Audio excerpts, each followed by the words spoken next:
Chapter 842. Descending from the back of the invisible dragon, List had no need to hide his figure and directly studied the broken stone tower. The stone tower should be the wizard tower of the ancient magic shooters, and its style could no longer be verified.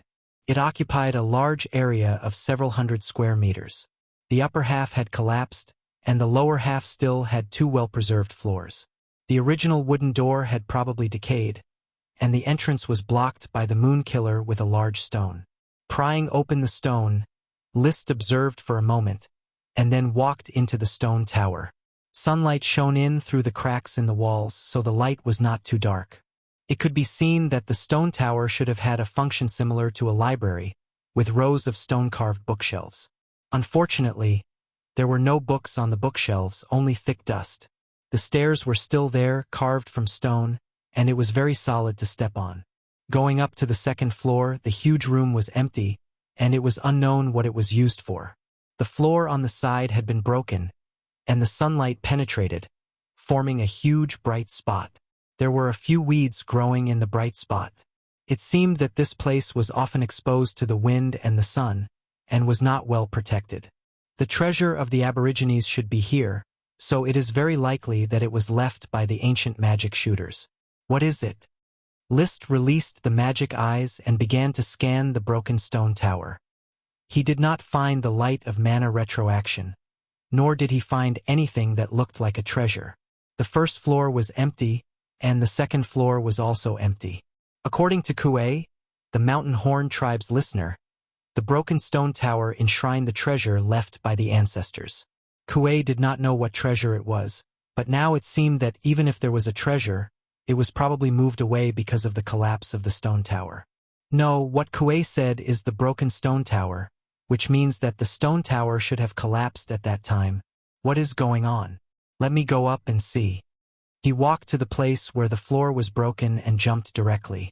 The third floor had collapsed halfway. However, unexpectedly, the magic eyes found a dim light of mana retroaction, emitting from the collapsed rubble. He quickly dug out the rubble and dug out the glowing object. It was a broken stone scepter, with several stone-carved fingers attached to the handle. In other words, this stone scepter was originally part of a huge statue. The light of mana retroaction came from the top of the stone scepter, from the huge round gem carved from an unknown rock. However, the light was very obscure. It seems like it's wrapped in rocks, causing it to be unable to shine. List studied the stone for a moment and confirmed that it was not a magical item. He then gently knocked on the stone. After continuously exerting force, a crack finally appeared on the stone. Then it completely shattered, revealing the real item inside. The light exploded in an instant, as if a lamp had been lit in the darkness. It wasn't until List dispersed his magic eyes that he saw a short metal scepter wrapped inside the stone scepter. The scepter was about the length of an adult's arm, and the tip was inlaid with a transparent gem that shone with 7 colors. The rich aura of magic power made List's heart palpitate. This was definitely a rare gemstone. It did not belong to any gemstone dragon. He slowly pulled out the metal scepter from the stone scepter and brought the gem on the top closer to his eyes. This gem had countless cross-sections, and each side was extremely smooth, could reflect one's own face. However, when List began to notice the face on it, his pupils suddenly dilated. He saw the face in the reflection. It was the face of an old man. When he fiercely turned around, thinking that someone was approaching him, he found that there was no one behind him. There was only the invisible dragon dozing off on the distant hilltop. It was impossible for a creature to avoid the invisible dragon's detection and quietly approach him. With great doubt, he once again looked at one of the cross-sections of the gem. This time, after the face in the reflection appeared, it turned into the face of a child. When he turned around again, there was still no one behind him. No one was approaching. The faces in the reflection could only be from the inside of the gem. List calmed down a little and continued to observe. Sure enough, countless faces of different ages flashed across the countless cross-sections. But soon he was short of breath, because he found that these faces had one thing in common. They really looked too similar to List's face. Several of the faces of young people were clearly List's own face. When he blinked, the faces in the gem also blinked, whether it was the face of a child or the face of an old man. After studying it for a moment, he suddenly came to a realization. Interesting, the face reflected by this gem is the face of a different age. Sure enough, I've been handsome since I was young, and I've been charming at every age. What a strange gem, as if it has the magic of time. The magic of time? List was suddenly startled. Time, the magic of time, this...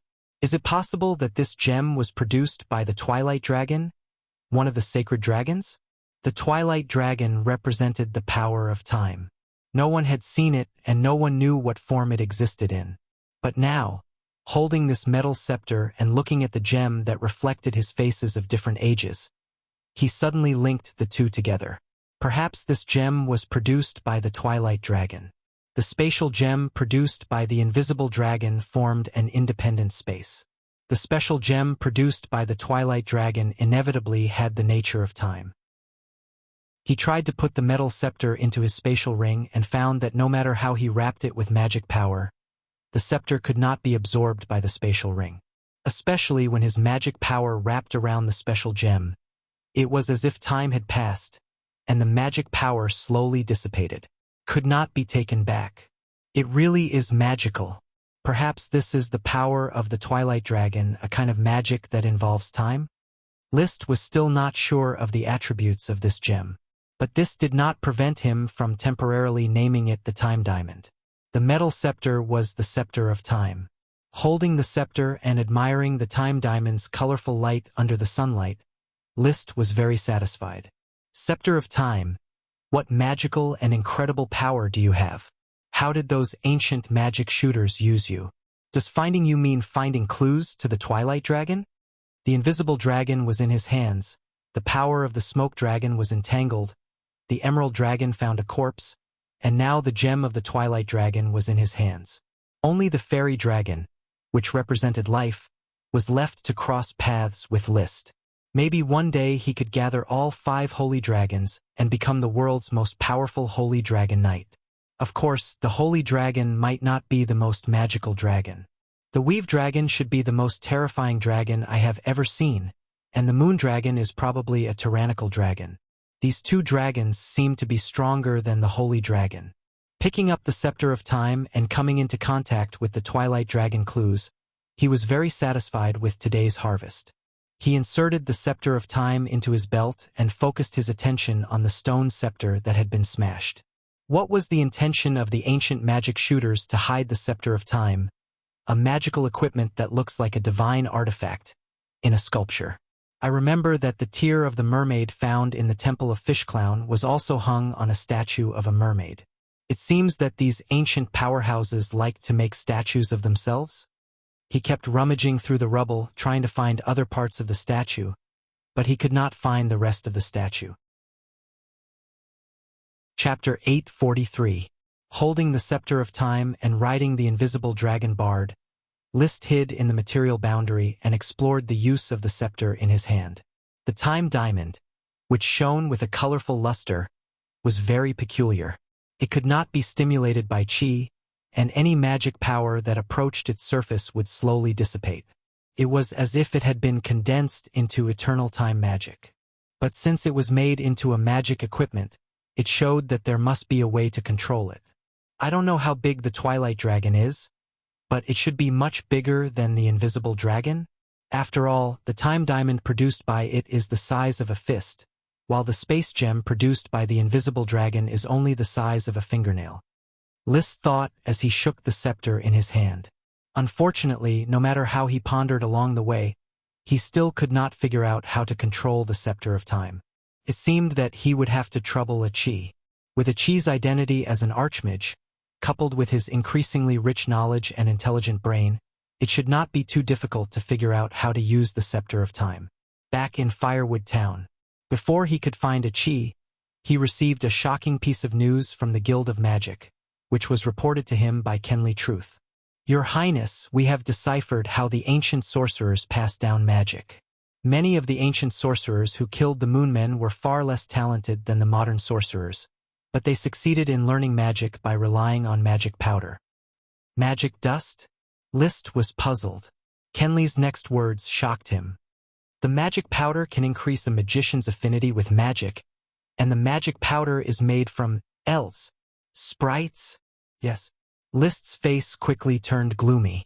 He suddenly understood why he had not found a single sprite worm despite capturing so many Moonslayer tribes. He originally thought that the Moonslayer did not know how to use sprite worms, but now it seemed that the Moonslayer tribes only used them differently. According to Kenley's subsequent explanation, the magic inheritance of the Moonslayer tribes was completely exposed. When small tribes found sprite worms in the process of hunting and gathering, they would sell them to large tribes as trading items in exchange for living supplies. The listeners of large tribes mastered the method of using sprite worms to produce magic dust. By relying on the magic dust, the listeners of large tribes could cultivate more ancient wizards. These ancient magicians were all outstanding children selected by various tribes. They relied on the tribe's resources in exchange for the right to learn magic. Elves, magic dust, ancient magicians. The Moonslayer relied on such means to ensure that the legacy of the ancient magicians would not be lost. With the help of the ancient mage, the Horde would be able to snatch resources from World of Warcraft. Perhaps it was another way for the elves to farm. Although it was cruel, it was normal for the Moonslayer. Only, the small tribes did not know that sprite worms were used to produce magic power dust, which was a monopoly technology exclusively grasped by the listeners of the large tribes. Unforgivable! After understanding the cause and effect, List's expression was rather ugly. The number of elves in the wild was already very small, and the Moonslayer were hunting them down in large numbers. Could be said that there would be no elves in the Moonslayer's territory. The living area of the Moon Killers might have occupied most of the forests of Blazing Island, killing sprite worms generation after generation. God knows how many sprite worms had died tragically. Your Highness, if the listeners of the Moonslayer did not lie, then the method of using sprite worms to produce magic power dust is also inherited from the Moon Empire. Kenley's voice was somewhat gloomy. In the current era, elves were already synonymous with beautiful things. Although some greater aristocrats would still use elves to secretly forge elven weapons, the act of killing elves was generally considered to be immoral. In the era of the Moon Empire, which wizards yearned for, it seemed that the cultivation of wizards relied on the killing of elves. This was a huge blow to Kenley's worldview. Previously, when she learned that the spellcasting level of the Moon Empire was backward, it had already been a huge blow to her. Now, if she did it again, her favorable impression of the Moon Empire would be greatly reduced. The value of elves lies in their influence on plants and the potential for evolution. Human greed should not be built on the blood of elves. List immediately made a decision. Kenley, immediately go back and issue a ban. All wizards are absolutely not allowed to use research as an excuse to kill any elf. Kenley accepted the order. Yes, Your Highness. After she left, List spat out a mouthful of turbid air. Although he felt heartache for the tragic death of the sprite worms, his purpose in banning the killing of elves was to prevent wizards from researching magic power dust and thereby cultivate more wizards. This was already the era of the night. It was better for wizards to quietly withdraw from the stage of history. Leaning against the back of the chair, he suddenly thought of the Moon Empire under the rule of wizards. What kind of country is that, and how do wizards rule the world? The Scepter of Time was handed over to Achi for research. However, Achi only had a simple look at the time gemstone before putting the scepter aside. Her magic gate project had already progressed to a critical juncture. She did not even have the time to cultivate, let alone divide her attention to research other things. So far, her super spells had stopped at 4, the chainsaw super high pressure water knife, the spiral super high pressure water drill, the centrifugal water shield, and the magic eye. She had yet to perfectly master the ice elemental incarnation and could not switch to the new elemental incarnation. Although it would take some time before the magic gate could be used in theory, Achi still gave List a huge surprise. Brother, this is a magic equipment specially made by Achi in response to Bard's tendency to get lost in the world beyond the material world. Its function is to locate the coordinates of the material space. As long as he remembers these coordinates, even if Bard gets lost, he can still find his way back. She handed over a string of something similar to a crystal pendant. With a glance, Liszt knew what the magic equipment was made of.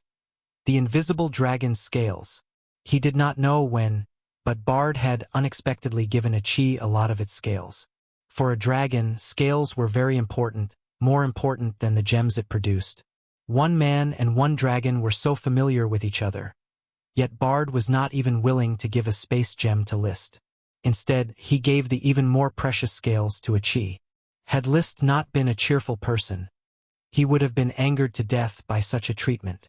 Forget it, there is no difference between giving it to Achi and giving it to me. I don't care about it. Calming himself down from wanting to beat up the invisible dragon, Liszt took the magic equipment. He opened his mouth and asked, Achi, what is the name of this equipment? Node locator. Oh. Liszt did not say anything more. He felt that Achi's ability to name things did not inherit his elegant style and was too straightforward. So how is Bard going to use it? It's for brother. After brother and Bard become one with the dragon, by operating the crystal white trajectory, you can activate the node locator and leave a location for the material boundary you pass through. When you can't find a node to pass back to the material world, you can activate it again and find the node you came from. Such a string of crystal pendants was obviously a piece of equipment for human use. Liszt nodded lightly. Understood. In other words, now Bard and I can break through the material boundary at will and fly to the world beyond the material world. Chapter 844. Ever since it crossed the material boundary for the first time and almost got lost inside, the invisible dragon no longer dared to fly at high speed, fearing that it would accidentally fly into the world outside the material boundary and get lost inside, unable to extricate itself. The world outside the material boundary was something the invisible dragon could not understand at present. After all, it was just an immature invisible dragon, and its ability to control space was like a child holding a kitchen knife. Although the kitchen knife was very sharp, it was very likely to cut itself. Now that he had the node locator, the danger of getting lost was undoubtedly eliminated. After Liszt figured out the usage of this magic equipment, he communicated with the invisible dragon Bard. This slender, graceful, and crystal-like dragon was very excited. It unexpectedly spat out 2 space gems that had just been condensed from space magic towards Liszt's palm. Wuxia! The glittering, fingernail-sized gem had a spherical space with a diameter of 5 meters. At least it knows how to be grateful. Much better than that white-eyed dragon Leo. Liszt was pleased with himself, and the small emotion he felt because the invisible dragon was closer to Achi disappeared. He directly gave one of the 2 space gems to Achi. You often need to prepare a large number of experimental materials, and it is inconvenient to carry without a space gem. Take this one. Leaving one for himself, he had 4 space rings, which were almost enough to meet his daily needs. 2 space gems were enough for Achi. As a siren, she ate very little, and a wizard did not need a lot of resources for cultivation. Liszt, on the other hand, couldn't do it. He needed to carry too many items on a daily basis.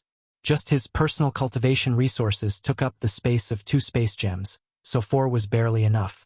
Naturally, with the existence of the invisible dragon, there would only be more space rings than he could wear in the future, so there was no need to worry about having enough. It didn't take long for Liszt to decide to try to cross the material boundary. The method of crossing was very simple. This was the invisible dragon's instinctive power, and it only needed to fly at full speed. Therefore, after the human and dragon became one, magic power and chi fused, quickly combining into a whole. With a flap of its wings, it quickly entered the material boundary and flew back and forth. Wuxia! When the invisible dragon reached its fastest speed, it seemed to be constantly flickering, and each flicker could reach a place hundreds of meters away. A little faster, Bard. Wuxia! He sped up again and again. The colorful world of magic power that crystal white orbit saw was like a moving picture frame by frame. The node locator on Liszt's chest buzzed. It was the invisible dragon scales engraved with magic runes operating, emitting a unique magic beacon. Boom! Suddenly, Crystal white orbit's field of vision shook, and the scene suddenly changed. The node locator only felt a tremble, but there was no longer a buzzing sound. He and the invisible dragon had already arrived at a boundless, lightless, and soundless space, seemingly shielded from all senses. However, he could also feel that this space was made of crystal structures. No matter how the man and the dragon flew, there was no target to pursue. Wuxia, the invisible dragon, issued a hurried cry, felt that it was lost again. However, Liszt was already mentally prepared. He operated the node locator on his chest. Immediately, a light flickered on the left side of the invisible dragon. Bard, it's working. That's the material boundary we came through. Wuxia, don't worry, the perception is very clear. Don't worry about getting lost. Let's look around here and see if we can find a node we can cross. With Liszt acting as the backbone, Bard no longer panicked and flew peacefully in the world outside the material world. Crystal white orbit was still operating.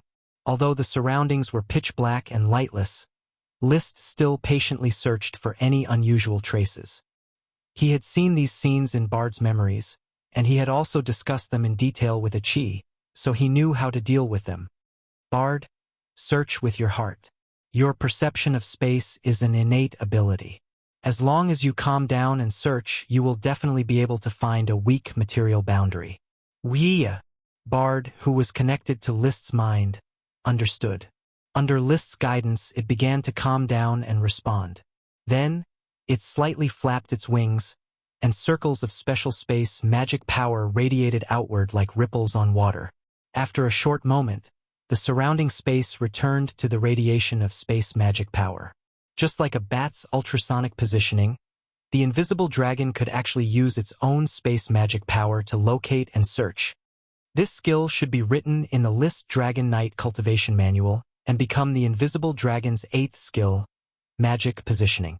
In such a serious scene, he still had the leisure to be absent-minded and add new articles to the invisible dragon's information. Previously, the fire dragon had 7 skills: demonic dragon energy refinement, dragon breath tempering, dragon power focus, dragon heart code, dragon blood infection, dragon night resonance, and dragon eye track. Now, the invisible dragon had 8 skills: white eye track, material boundary, invisibility, dragon power focus, dragon heart code, dragon blood infection, dragon breath shattering, space shuttle, and magic positioning. These were skills outside of the dragon battle technique and belonged to the excavation of the dragon's innate talent. Some were abilities unique to different dragons, such as the fire dragon's demonic dragon energy refinement, dragon breath tempering, and elemental transformation, while the invisible dragon's dragon breath shattering, material boundary, space shuttle, and so on. Some were abilities common to all dragons, such as dragon power focus, dragon heart code, dragon blood infection, and slightly different white eye track and dragon eye track. The summary might not be comprehensive, mainly because Liszt had been very busy recently, and the Liszt Dragon Knight Cultivation Manual had not been updated for a long time. Thoughts flashed through his mind. He continued to control Bard to carry out magic positioning in the world outside the material world. In this special space, he couldn't sense the passage of time, and staying here for a long time would make him feel a little panicky. Fortunately, the node locator at the transmigration entrance was still emitting a response. Suddenly, magic positioning sent a trace of a different sign. One man and one dragon were immediately startled and flew at full speed toward the place where the abnormality was coming from, arriving there in the blink of an eye. Bard operated spatial magic power with all his strength and suddenly attacked the abnormal location. In an instant, the field of view of the white eye track changed once again. They had already arrived at a distorted, long tube space. This space lay across the huge weave, connecting the border of 2 material spaces. It was the great Maelstrom magical transmission array that Liszt was already very familiar with. I actually came back here. He wanted to laugh awkwardly, but he held back. He only took a deep look at the weave that stretched out into the pitch-black darkness. The invisible dragon wasn't mature enough to break through the critical point, and he still couldn't see the true body of the weave dragon. Immediately after, he flew in the opposite direction to the other end of the wormhole space, which was the huge sea whirlpool of the Whirlpool Islands. The wormhole space was originally a one-way transmission array, and there would be a huge repulsive force that would push all objects to the entrance of the Whirlpool Mountains. But this was ineffective against the invisible dragon. It cheered and flapped its wings a few times, arriving at the entrance of the wormhole. With another fierce struggle, it flew out of the wormhole space. The rumbling sound of flowing water reached their ears, and there was a misty mist before their eyes. The moist air caressed their faces, and in the blink of an eye, they rushed out of the mist. List and Bard were at the entrance of the deep whirlpool well. One man and one dragon had successfully completed a spatial transmigration from the world outside the material world. He looked at the swirling funnel-shaped sea and the azure sky. Chapter 8:45. It was List's first time traveling to a world outside of the material world. He had a lot to learn. He did not stay in the Maelstrom for long. He flew directly to the nearby Maelstrom Island. Due to the lack of resources from the Flame Territory, the development of Maelstrom Town was very difficult. So far, it was only a small town. The total population of magicians who built mage towers here was less than 2,000. Therefore, they could only maintain a small town by the sea. They did not dare to explore the depths of the forest, where the powerful world of Warcraft was entrenched. A night team in Maelstrom Town had encountered a group of split-legged lizards. This was a middle-level Earth-type world of Warcraft that was very suitable for the whole family to ride. List had caught one in the Burning Mountain. He wanted to give it to the Oxtail Marquis as a mount, but the split-legged lizard ran away. When I have time, I'll catch all the split-legged lizards here and see if I can raise them artificially. It should be very comfortable to raise them as a means of transportation. Many ships were anchored at the port of Maelstrom Town. Apart from ships flying the flame flag, there were also ships of the Tulip family flying the red tulip flag. After Marquis Merlin's funeral, the Tulip family began to organize knight and serfs to prepare for the great voyage to develop Tulip Island. Currently, a group of explorers had already landed on Tulip Island, but List did not pay attention to them. Maelstrom Town on the Maelstrom Islands was a supply point during the voyage. The explorers would conduct large-scale hunts here to replenish their food and water. In addition, Greenlight Town on the Midway Island, Moonlight Town on the first island Crescent Island, and Red Tree Town on the first island of the 3 islands were all supply points for fleets. Unfortunately, during the 3,000-kilometer voyage from the Maelstrom Islands to the Flame Islands, there were no other islands that could provide supplies. Circling above Maelstrom Town for a while, List did not alarm the guards here. He thought about it and decided not to stay here. He went north to the Midway Island to bring the light emerald gem dragon Isin to Flame Island. In the future, the dragon nest of the light green gemstone dragon would definitely be placed on Flame Island. Hence, not a single trace of its aura could be missed. It had to be kept on Flame Island to produce gemstones. Considering the time, the Sapphire clan should already know that the light green gem dragon has fallen into my hands. In this case, I probably don't need to keep it a secret anymore. I can directly use the Sapphire clan's channels to sell off the batch of light green gems excavated from the mined island. Even with the support of trade income from sea salt, white paper, and glass, the Flame Territory was gradually finding it difficult to maintain the development of the Flame Island. The resources that the territory had accumulated over the past 3 to 4 years were about to be depleted, and the Flame Island had yet to produce anything. Coupled with the astronomical amount of magic materials that she had spent to develop the magic school, List, who had originally thought that it was easy to earn money, was gradually running out of money. Indeed, sea salt, glass, and white paper were all profit-making industries. Monopolizing the technology would earn them money like flowing water.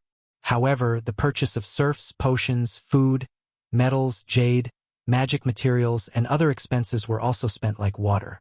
Relying on trade to make money is really slow. I'd better find a chance to rob the Eagle Kingdom. His heart began to stir again. It would be a waste not to fight for resources with 3 dragons. It was already night when Bart arrived at the Midway Island. He sensed the position of the light emerald gem dragon Ethan and flew there directly. Thus, under the hazy moonlight, Bart and Ethan met for the first time. Bart still had that disdainful look on his face. Whether it was the fire dragon Leo or the light emerald gem dragon Ethan, he did not show any malice. However, the pride of a dragon made it impossible for him to show kindness to other dragons. In his inner world, only he was the most honorable existence. Strictly speaking, List and Achi were existences that he recognized. Strictly speaking, List could only achieve half a recognition. Ethan could not see the invisible dragon that had deliberately hidden itself, but the connection between dragons allowed him to clearly sense Bart's existence. He was an adult dragon that had seen many storms. When he was in the Eagle Kingdom, he had dealt with many dragons. Thus, he also maintained an attitude of not seeing Bart, as if he did not see Bart, and indeed he did not see him. Ethan, the environment of the Midway Island is too narrow for you to live in. I have already found an infinitely large island that has enough space for you to travel. As for the dragon nest that you want, I will slowly build it in the near future. Roar. There will be bone-burning wine, magic potions, and jade. Roar. Ethan agreed to List's request to migrate. In fact, he did not like the environment of the Midway Island. He could fly from one end of the island to the other with a single push, and he had to hide from the ant-like humans in Greenlight Town. Although he was a defeated and captured dragon, he still had to enjoy the basic rights of a dragon. At night, the two dragons rested a few kilometers apart. List chose to sleep on the light emerald gem dragon. He had not been close to Ethan for a long time. The autumn wind was cool. He did not know the latitude of this place, but the temperature was dropping day by day. With a blanket made of green silk draped over his body, he began to examine the dimensional jump with Bard. Looking at the current situation, it's very easy for Bard to enter the world beyond the material world from the material world. However, it is very difficult to find the way back from the material world. Recalling the silent, lightless, boundless, and special claustrophobic feeling of the world outside the material world, even if he only stayed for a moment while riding the dragon, he still felt suffocated. One could imagine how frightened Bart was when he first got lost in the world outside the material world. No wonder after flying out, he immediately wanted to find someone to ride him, increase his courage, and help him not get lost. Even after List failed to ride the dragon for the first time and Achi refused because of the language barrier, he still lowered his requirements and let List ride the dragon successfully for the second time. At this moment, he suddenly thought of the smoke mission. Is this the power of fate? It always gives a push at the most unexpected place. Even a sacred dragon like the invisible dragon can't escape the arrangement of fate. It's scary. Fortunately, the person who grasps the power of fate is me. His thoughts were interrupted, and he quickly returned to his original thoughts. He continued to ponder. The world outside the material world is very special. It is easy to confuse perception and cognition, so it is very difficult to find the exit. Using magic locator means I can only find places with abnormalities at the material boundary. Does this mean that even the invisible dragon cannot pass through any space at will? If he could not find the material boundary, no matter how the invisible dragon tossed and turned, it would be of no use, unless he used a node locator to locate it. I wonder if I can find the location again after locating it? List thought of a situation. By using the invisible dragon to locate in different locations, he could form a transmission network exclusive to the invisible dragon, which could freely shuttle to any location with a signal. For example, he could fly to the palace treasury of the Eagle Kingdom, and then travel through time and space to return to Blazing Island. Then, he could use the shuttle between the two nodes to continuously transport the resources of the Eagle Kingdom's treasury to Blazing Island. In this way, getting rich suddenly would not be a dream. Unfortunately, this idea was shattered by the shuttle operation he started early the next morning. When he and the invisible dragon flew into the world outside the material world, they found that there was no beacon left behind yesterday except for the beacon behind them. After a little thought, he understood the reason. Achi left a special magic array on the node locator, which is connected to the material world. When it enters the world outside the material world, the magic array still maintains its connection to the material world and acts as a signal. But when he returned to the material world, the location of the magic array rapidly changed. Thus, the original coordinates disappeared. Chapter 846. After sending the emerald dragon Ethan to the Blazing Island and finding a suitable dragon nest for Ethan on a mountain in the Blazing Mountain Range, List bade farewell to his worldly affairs. In the following days, he traveled with Bard to the material world and the world outside of it. He collected a large amount of information and handed it to Chi so that she could continuously improve the design of new magic gates. One day in mid-October, he and Bard flew into the world outside of the material world as usual, aimlessly searching for any new abnormalities. Up until now, apart from the wormhole space of the Great Maelstrom, no abnormalities had appeared. The world outside of the material world was like a pool of stagnant water. After several days without any discoveries, List couldn't help but feel a little discouraged. But at this time, the invisible dragon used magic recovery and finally found a new abnormality outside the abnormal point of the Great Maelstrom. Wuxia! Bard suddenly became excited. One man and one dragon quickly flew toward the abnormality. They roused spatial magic power and broke through the material boundary. They directly traveled out of the abnormality. Rumble! Their field of vision suddenly opened up, and they arrived in a strange space. This space seemed to be formed by countless shattered mirrors, but in the crystal white trajectory, each mirror crack was a trace left behind after the magic net was torn. Bard's wing only touched a crack slightly, and he let out a miserable shriek, Wuxia!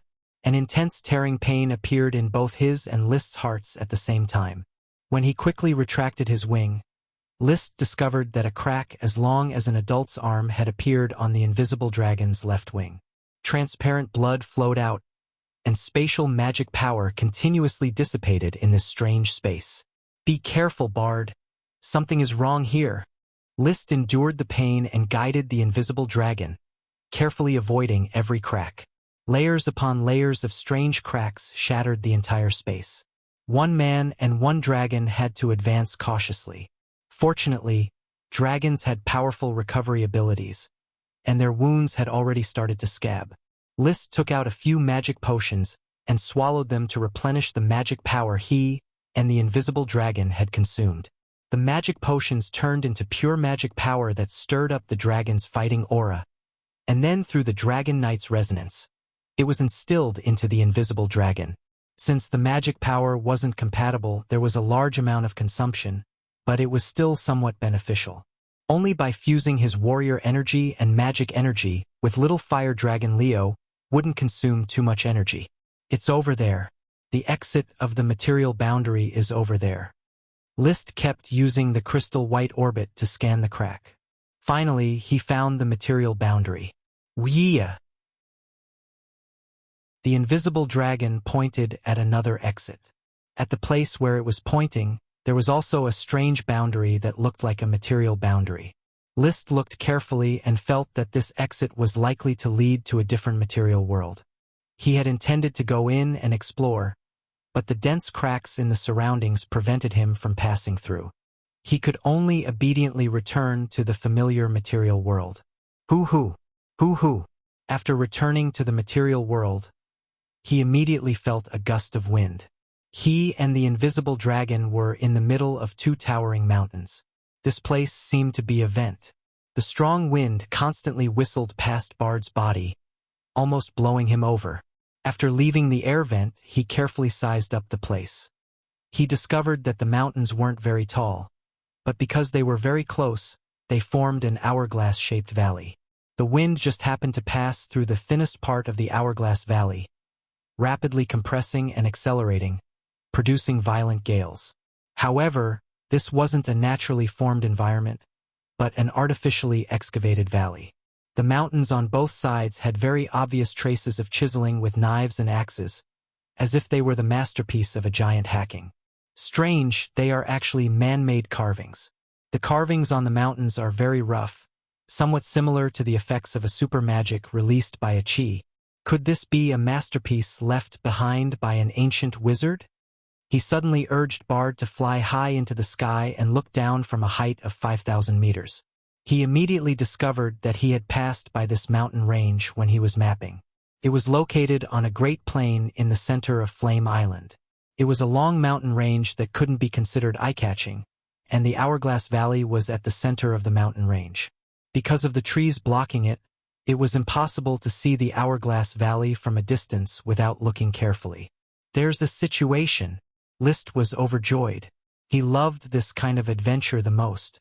He didn't know what position Flame Island had played in the ancient war, but a large number of masters had definitely left traces on this island. The treasures they left behind might be divine artifacts like the Scepter of Time. He swooped down and returned to the Hourglass Valley. Activating the crystal white track, he could see the center of the Hourglass Valley, faintly revealing traces of magic. This special vent was connected to the broken crack space. List didn't intend to enter recklessly for now. Those cracks were too dangerous. He searched down the mountain and soon found that there was a huge native tribe of Moonkiller people living at the foot of the mountain. These natives were holding some kind of ceremony in an open space at the foot of the mountain. When List approached, he found that they were kneeling in front of 6 huge broken statues. Only one of the statues was intact. It was more than 20 meters tall, and it was the carving of a wizard wearing a magic cloak and holding a slender stone-broken sword in his hand. "I wonder if there is a divine artifact sealed inside?" A thought suddenly flashed through List's mind. Immediately after, he saw a group of ancient wizards on the open space. They were holding wooden trays high and approaching the statues. An ancient wizard, presumably a listener, was activating a huge brazier with blue flames in front of the statues. It seemed that they were going to pour the contents of the trays into the brazier with blue flames. "How dare you!" After seeing the contents of the trays, List was immediately enraged. His and Bard's Dragon Knight forms emerged from the material boundary. Dragon might spread unscrupulously like an invisible wave impact. The tens of thousands of Moonkiller people on the open space were pressed to the ground by the powerful pressure. The ancient magicians were also pressed to the ground, unable to breathe. The trays in their hands fell to the ground one after another, issuing cries of "Goo Goo," "Woo-Wah," and "Goo-Loo." Impressively, they were a group of lesser sprites, a group of sprite worms, as well as the largest sprite which was making multiple cries. They were all tied to the trays and could not move. However, their eyes were fixed on the invisible Dragon Knight descending from the sky. Fear, surprise, and other emotions flashed in the eyes of these little creatures. Wuxia! The invisible dragon landed on the ground and directly swept away a half-collapsed statue. Stepping on the pedestal, it faced the sky and roared. Amidst its roar, List jumped off the dragon's back, drew out the Ice Soul Dragon slaying sword, and slowly walked toward the ancient wizards. The silver-white armor, the bright red cloak, the blue greatsword, and the light golden short hair were the most noble and unparalleled aura of a strong master. The light that was blossoming almost blinded the ancient sorcerers who raised their heads. The Cassador, Mozyros. The tribal listener's magic power was vigorous, roughly at the level of a peak great wizard. Resisting the pressure of dragon might, it shouted and tried to stand up. List stirred up a new wave of dragon might and charged forward. Boom! The listener collapsed again. The other ancient wizards were also trembling with fear, not knowing what to do. The might of the Dragon Knight was so terrifying, it shocked everyone with its own strength, making the Moonkiller people, who had never come into contact with dragon might, unable to resist. List walked past the kneeling ancient wizards to the side of the greater sprite, stretched out his finger, and smeared a bit of jade powder on it, motioning the greater sprite to bite it. "You are safe. Ong chi, crunchy." The greater sprite spat out a string of unintelligible bird language. Seeing this, List directly knocked on its head. Immediately, its upper teeth bit down, and the skin on List's finger was broken.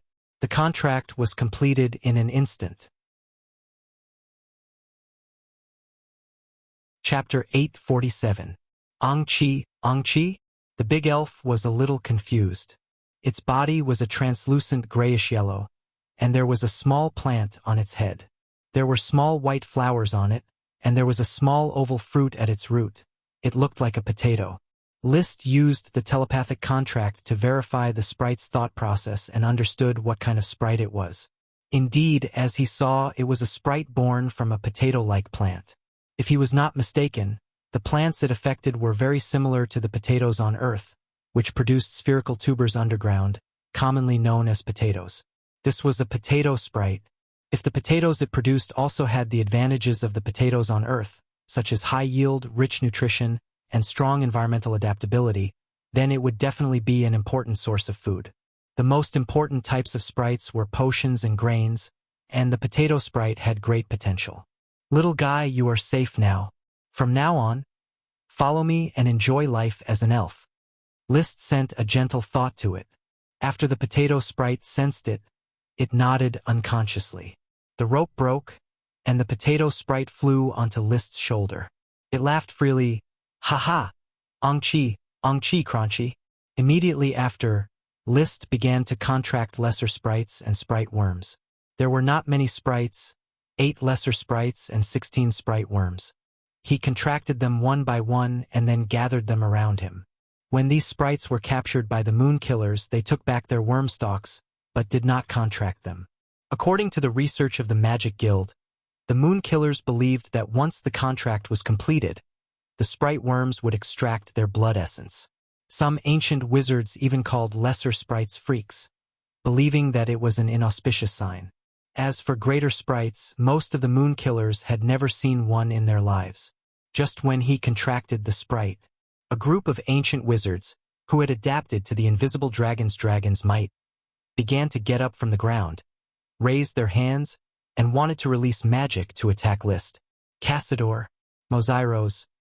However, before the ancient mage could cast a spell, Liszt had already turned around and slashed at the air with the Ice Soul Dragon's slaying sword. A particularly large fiery red sword aura flew out. In the blink of an eye, the sword ray had already crossed 10 meters and split an ancient mage in half. There was no blood, only the smell of barbecued meat. Twisting his body, Liszt slashed out with another fiery red sword ray. Another ancient magician was cleaved in half by Liszt, and the smell of roasted meat wafted from the charred body. After 7 or 8 sword strikes, the 7 or 8 ancient magicians were reduced to 15 or 16 ancient magicians with only half of their bodies lying on the ground. He had killed the ancient magicians one after another, and he had done so with such ease. All the ancient sorcerers, as well as some strong warriors who were trying their best to resist the Firebird, were quickly intimidated by the Firebird. The fiery red sword aura destroyed their courage that had been scared out of their wits by the Firebird. Seeing this, Liszt took out a notebook from his space ring. Opening the notebook, he saw handwritten translations of the language of the moon serpentines. Each language had a special serpentine phonetic symbol, and some commonly used serpentines were also translated into the language of the moon and marked with phonetic symbols. He quickly found the content he wanted, and then compared it with the serpentine phonetic symbols, and read it aloud. "Soft, oh big." The meaning of this sentence was, "Surrender or die." The Moonkiller natives trembled in the Firebird, and no one responded to Liszt's threat. The listener, who had been hit by the Firebird twice, had sobered up again. He pointed at Liszt and shouted, "Cassador, Mozairos?" Immediately after him, 2 more ancient mages pointed at Liszt, "Cassador, Mozairos." They were still secretly condensing magic power, wanting to release magic to attack Liszt. But Liszt operated the magic eyes at any time, and with 2 particularly large fiery red swords, he killed the 2 ancient mages. Seeing the elves being killed by these natives, a lot of hostility had accumulated in his heart, and he needed to kill people to vent it. Only the listener was not killed. Instead, Liszt walked to his side and slapped him in the face with the blade of the Ice Soul Dragon's slaying sword, sending several teeth flying and half of his old face swollen like a buttock's. Then he opened the notebook again, trying to translate what Cassador and Mozairos meant. Unfortunately, after searching for a while, he could not find the corresponding language of the moon. In a fit of anger, he shouted again, "Soft, oh big!" After a moment of silence, an ancient mage finally took the lead and knelt on the ground, shouting, "Soft, oh big!" This was the meaning of surrender. With this ancient mage taking the lead, the remaining 70 or so ancient mages followed one by one, shouting, "Soft, oh big!" But the listener and the remaining 17 ancient mages still shouted fiercely, "Cassador, Mozairos." The result was that Liszt slashed 3 more ancient mages to death with his sword, and then threw a piece of rope to the ancient mage who took the lead in surrendering, signaling him to tie up the listener and the 14 stubborn ancient mages. They were tied together, and then tied into a dead knot. The rope woven with hemp rope was unbreakable. Without resistance, the entire Moonkiller tribe, under the loud shouts of the ancient mages, quickly surrendered to Liszt. All the natives knelt down and kowtowed to him, "Soft, oh big!" Liszt looked at the dense crowd of Moonkiller tribe, which was a large tribe of about 10 or 20,000 people, and there were more than 100 ancient mages alone. He walked in front of the first ancient mage who surrendered, pointed at him, opened the notebook and said, "Lesna." This was the meaning of the listener. Hearing this, the ancient mage was immediately overjoyed, crawled to the feet of Liszt, and kept kissing the tip of his silver-white metal boots. Liszt pointed to the dense crowd of Moonkiller tribe natives below, signaling the new listener to forbid them from capturing elves. Anyone who dared to kill elves would be directly executed. Then he signaled the listener to dismiss the Moonkiller tribe, not to surround here, and to continue working. He had no feelings for the Moonkiller tribe's surrender. He just wanted to capture these people and make them serfs. In this way, the ancient mages were killed, and the elves were contracted. Liszt began to study the broken statues worshipped by the Moonkiller tribe. Of the 6 broken statues, only 1 was intact, and the other 5 were broken into pieces. One of them was originally half intact, but it was trampled to pieces by the invisible dragon. As for the statue holding a weapon, the 5 broken statues had lost this part, and the only intact statue still had half a stone sword. Liszt suddenly jumped onto the arm of the statue holding the sword, infused the Ice Soul Dragon slaying sword with dragon fighting energy, and slashed at the statue's wrist. Suddenly, the wrist was broken. The stone sword sculpture fell to the ground and broke into several pieces. One of the pieces suddenly bloomed with a brilliant light of mana retroaction. Liszt confirmed his guess. The stone scepter that sealed the scepter of time originated from one of the parts of this batch of sculptures. Chapter 848. The body of the sword was simple and the craftsmanship was not very advanced, but the material was very special, like some kind of metal alloy, but it must have been mixed with different magic materials. The hilt was the most special part, and also the part with the richest magic power. Moreover, Liszt observed with the eyes of magic that there were 8 different kinds of magic blooming on it: water, fire, earth, wind, lightning, ice, and darkness, all of which were supreme magic level. Among them was a magic he was very familiar with, Fire Dragon Supreme Magic. All these supreme magic were engraved on the spiral stripes on the hilt, and each stripe represented a color: blue, red, yellow, cyan, purple, white, light blue, and black. In other words, this sword has 8 attributes, and all of them are supreme magic attributes? Liszt tried to use his fire attribute dragon's fighting energy and clearly felt that the sword's increase in fighting energy had reached an exaggerated level, far exceeding his current sword, the ice dragon slaying sword, which did not match his current attributes. He used his fighting skill in the air, and with a burning red cloud, almost half the sky was burned. The group of ancient mages was so scared that they trembled. Their most powerful magic move was not as powerful as a casual blow from Liszt. It feels good, but it's a pity that it's not a knight's sword, so it's not suitable for slashing and other moves. This is probably a sword-shaped magic staff used to increase the power of a mage's casting. The ancient magic shooters are really full of tricks. To make this sword, I'm afraid I need to extract the supreme magic of 8 kinds of elemental dragons. From this, it could be seen that the ancient magic shooters still had a very high degree of use for dragons. At least they could collect all kinds of evil dragons at will. Although it's a magic sword, it's barely enough for me to use. I don't know what your name is in the hands of the magic shooters, But since you've followed me, you should have a more resounding name. I'll give you the name, 8 Dragons Divine Sword. With a thought, List stored the 8 Dragons Divine Sword in his space ring. It was not a product of the Holy Dragon, so the 8 Dragons Divine Sword could not resist the gem space's absorption. Finding the 8 Dragons Divine Sword, then the weapons of the remaining 5 statues, to be precise, the weapons of 4 statues, one of which should be the Scepter of Time, were naturally more desirable. Unfortunately, after searching several times, he could not find the broken parts of the weapons of these statues. He walked back to the listener and flipped open the notebook, but he could not find a suitable translation.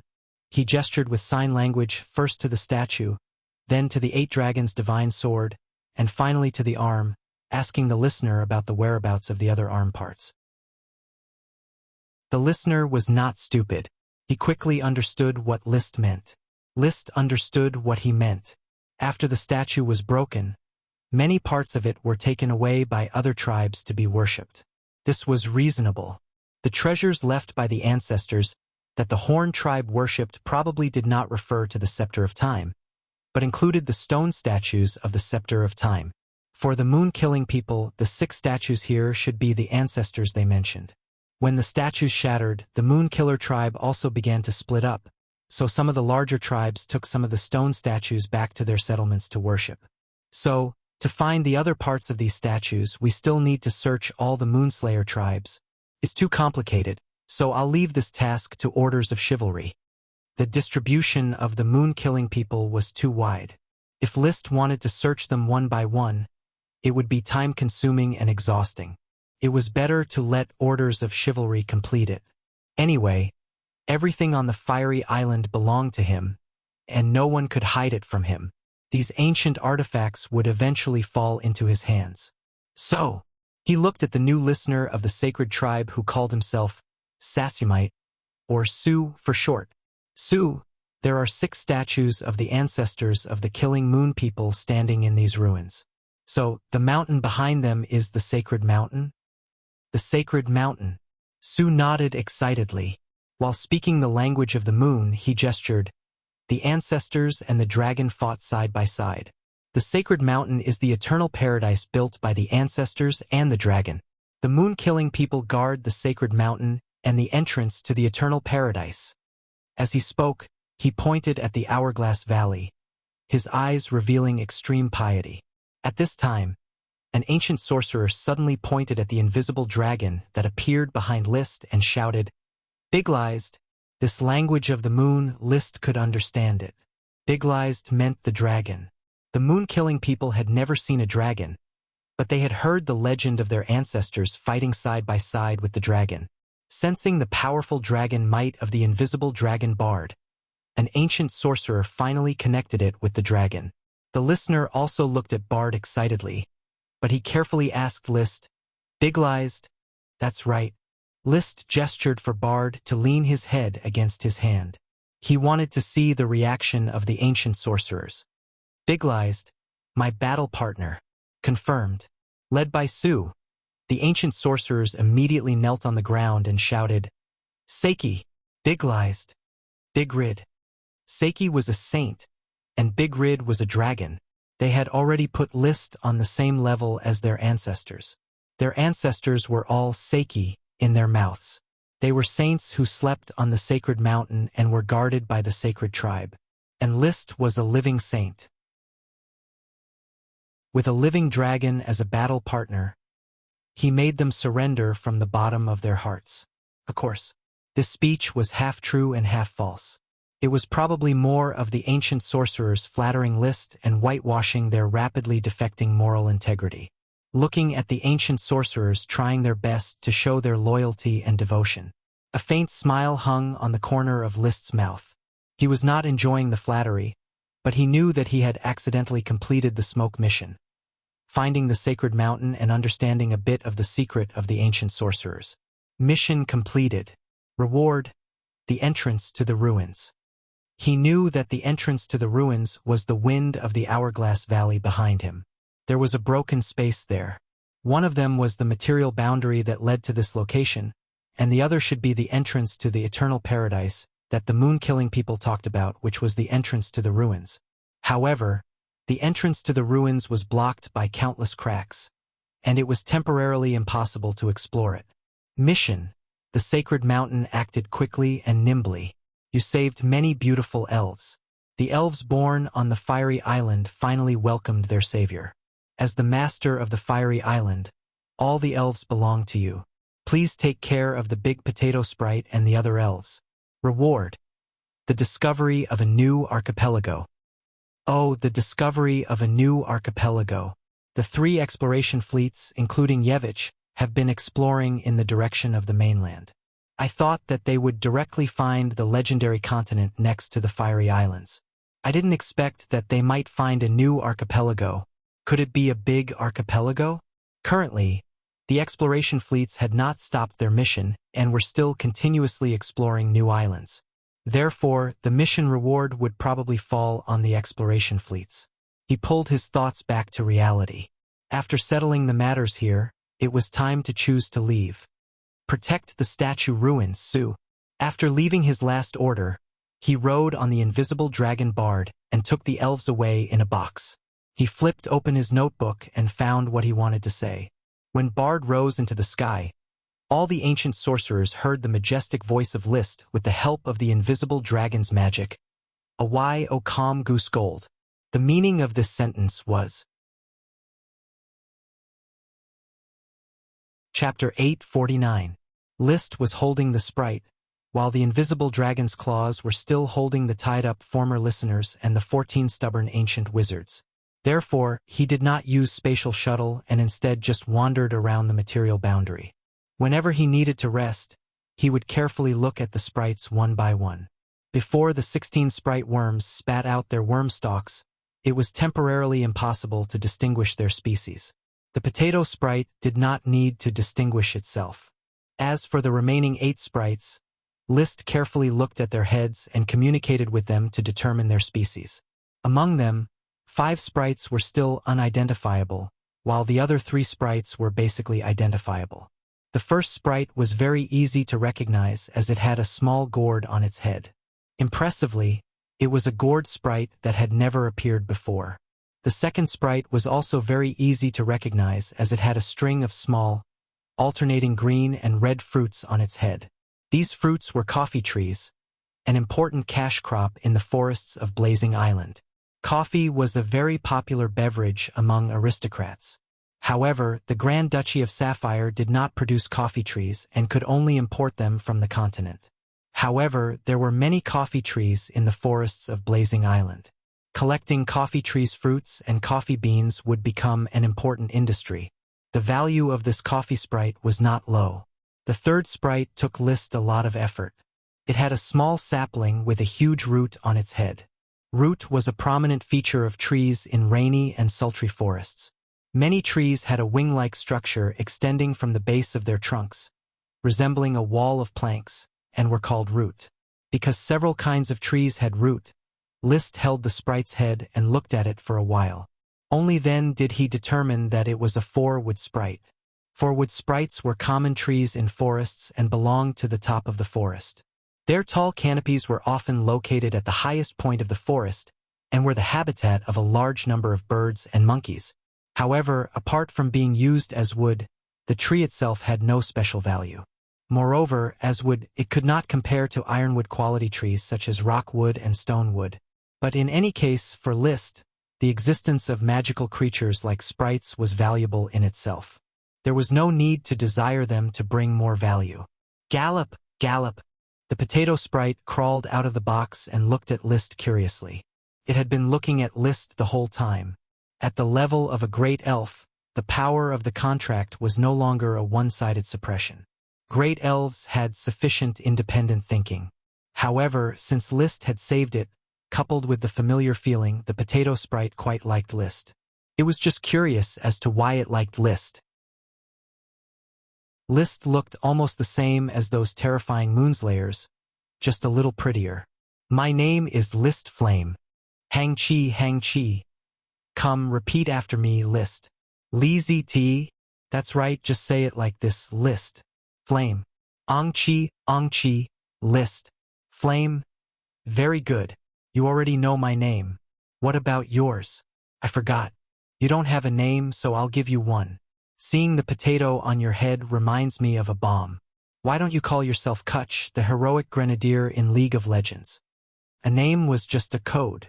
The potato sprite did not understand the concept of a name, so it accepted its name in a daze. Kutch. Angchi? Kutch? Yes, Kutch. Ha ha ha ha. Angchi. Kutch. The potato sprite giggled. List looked at it and began to think about how to plant potatoes and make them the staple food of the Flame Territory's immigrants in the future. The birth of a new food always required an acceptance process. However, the popularization of potatoes should be quick. Even if the Flame Territory's immigrants did not like it, they could still give it to the Moonslayers. As long as the planting of potatoes was promoted on a large scale, the food problem would no longer bother Flame Island. After returning to the Infernal Plains, he handed the listeners and the ancient magicians over to the Guild of Magic. Interrogate them harshly. These are the listeners of the Holy Tribe and a group of loyal ancient magicians. I want to find out everything they know, especially what Casito and Mozairos mean. Yes, Your Highness. Also, organize a group of magicians in charge of species identification to help me identify the species of the sprite. The interrogation took time, but before dinner, List already knew what Casito and Mozairos meant. Casito referred to barbarians, while Mozairos referred to evil forces that desecrate magic. According to the listener whose teeth had been pulled out, the barbarians had betrayed their ancestors and used evil forces to desecrate the great magic. Why does it sound like the barbarians are talking about the night? List felt that it sounded like it. There were a lot of night in the era of the Moon Empire. The night probably belonged to the magician squire class, a kind of guard. For example, the moon language of Mount Mulligaudin meant the guardian knight of moonlight. Could be seen that the knight was just a guard in the era of the Moon Empire. Perhaps to the magicians who worshipped the truth, the knight who relied on physical strength was indeed a barbarian. And the barbarian knight really overthrew the Moon Empire and established the knight system that ruled the world today. It was not wrong to say that it was a desecration of magic. But it was hard to say. In ancient times, there were definitely not only magicians and knight, but also many ancient warriors and ancient magicians. For example, bearskins, vampires, wizards, bronze-muscled warriors, and so on, who knew whether the moon language of Casito referred to the knight or other ancient warriors. Casito might even be the ancient magician's collective name for the various warrior professions such as the knight. Those who relied on muscle were all barbarians. Mozairos was the collective name for the various spellcasters. Weren't non-traditional magicians all evil forces that desecrate magic? In short, Casito and Mozairos could be understood as heresy. List understood and lost interest. He quickly followed the magicians in species identification and identified the species of the sprites. The 5 sprites were cocoa tree, turtleback bamboo, partridge hemp, scorpion banana, and leaf flower. Among them, the cocoa tree's fruit, the cocoa bean, was the raw material for making chocolate. Cocoa sprites were obviously as valuable as coffee sprites. The other 4 sprites were of no value. The 16 sprite worms corresponded to the worm stalks, which were plants that could be found in the forest. Among them, only 2 had economic value. One was a breadfruit sprite worm, which corresponded to a breadfruit tree. It tasted similar to bread and could be eaten as a meal. The other was a moon pistachio sprite worm, which was a kind of nut-based magic ingredient. Viscount Fox temporarily stopped capturing the moon killer serfs. I have a task for you. Find and transplant plants of the same species as my sprites from the forest. Each plant must form a plantation sufficient for worm stalks to grow. List instructed. Worm stalks could not survive alone, otherwise they would easily decay and wither. Although most sprites were judged to have no economic value, this was only temporary. In case one day a variant of the same species of plant was born, the value of sprites would immediately skyrocket. Fox accepted the order. As you wish, Your Highness. In addition, the potato sprite Kutch's species is a potato, which can be used as a staple food. You have to build a potato plantation as soon as possible. It is already autumn, so if you hurry, you can still plant potatoes in winter. With the worm stalks, the plants in the plantation would not freeze to death even in winter. It was just that they would stop growing. Chapter 850. The elves made the arrangements to complete the mission as soon as the plantation was built. After returning from the Moonslayer tribe, List had let his guard down. He would often patrol around on the invisible dragon and no longer hide himself. Up until now, Blazing Island had yet to build a dock. All the knights, craftsmen, serfs, and spellcasters were unable to leave after arriving. After all, the Great Maelstrom teleportation formation was a one-way one. The ships of Durut Red Apricot's fleet were basically stranded at the mouth of the Great Maelstrom River, unable to return without supplies. Therefore, there was almost no means of communication between this large island and the outside world other than the strictly vetted magic platforms. They could not even establish trade with the neighboring Tulip Islands. The Tulip family had just established a foothold on the island and had yet to establish a small town. It would probably take a long time before they could trade with Blazing Island. Therefore, even if the news of List riding a dragon was exposed, it would only settle on Blazing Island. A spellcaster walked into Kenley's office and reported, "President Kenley, these are the records of our interrogation of the listener of the Holy Tribe. There are some suspicious points that need to be pointed out." Kenley was editing the new translation of the Moon language. Without raising her head, she asked, "What are the suspicious points?" The listener mentioned a dragon. He said that they were sent here by a dragon, and that a crystal dragon would suddenly disappear. The spellcaster tried to describe it more accurately. He seems to be talking about the dragon that Her Highness rode, but it doesn't seem to be the same as the fire dragon Leo. I don't know if the listener is lying. After listening, Kenley put down the quill in her hand, and her expression suddenly became serious. "Put down Manzano, leave the records with me. As for the dragon that the listener mentioned, I will personally verify it with Her Highness. You don't have to worry about it. Also, don't discuss it in private." "Yes, President Kenley." After Manzano left, Kenley picked up the interrogation records and said, "Her Highness sure has a lot of secrets. This new dragon must be the invisible dragon that Master Acaroids once mentioned, right?" Master was the title that the magicians used to refer to a chi, because a chi was not only a magic shooter, but also an arcane art tutor. Her status was respected. Invisible dragon. Kenley narrowed her eyes in thought. She had looked up information on this subject and knew that the invisible dragon was a legendary mystical dragon of the sacred dragon sequence. Could produce space rings. Kenley had seen the rings on List and Achi's hands, and she guessed that they were space rings. She had also seen the two of them suddenly take out items. Therefore, she was already convinced of the existence of the invisible dragon and guessed that Achi's magic technique plan was able to progress so quickly by relying on the invisible dragon's mysterious ability. Fire dragon, formless dragon, this dragon knight from a small island nation. Perhaps he really is the son of glory those night knights are shouting for. The era of wizards is long gone. The weave has already withered. The dragon knight is the true ruler. But what does this have to do with me? I just want to research magic. He burst into laughter. Kenley flipped through the interrogation records and began to summarize the contents of the interrogation. She had come all the way from the distant Iron and Steel Ridge Kingdom to Inferno Island. What she craved the most was magic and the truth itself. What did the worldly power struggles, wars, and killings have to do with her? After becoming a wizard, her surname was no longer Magic Elephant, but Truth. Not only had Kenley guessed the existence of the invisible dragon, but many other knights had also guessed it.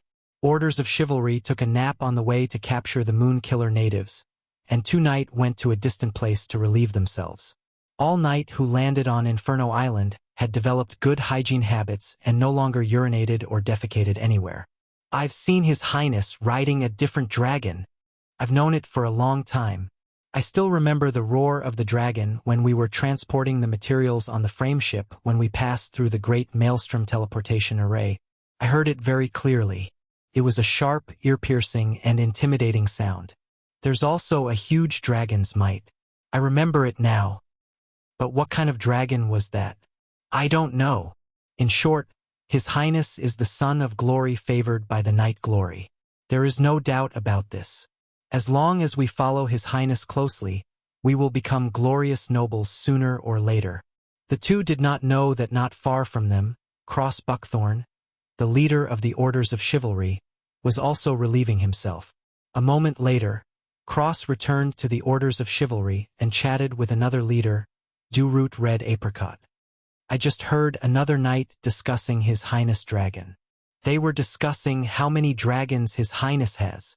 Dewroot replied in a somewhat clumsy serpentine. Even in private, these knights from the Eagle Kingdom, who were used to speaking in the wind language, began to speak in serpentine according to List's request. That's right. The knights' curiosity about dragons will never diminish. However, they are not the only ones curious. We are the same. That's right.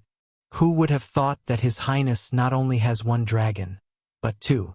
Together with His Excellency Achilles, the nation of fire will be unprecedentedly powerful in the future.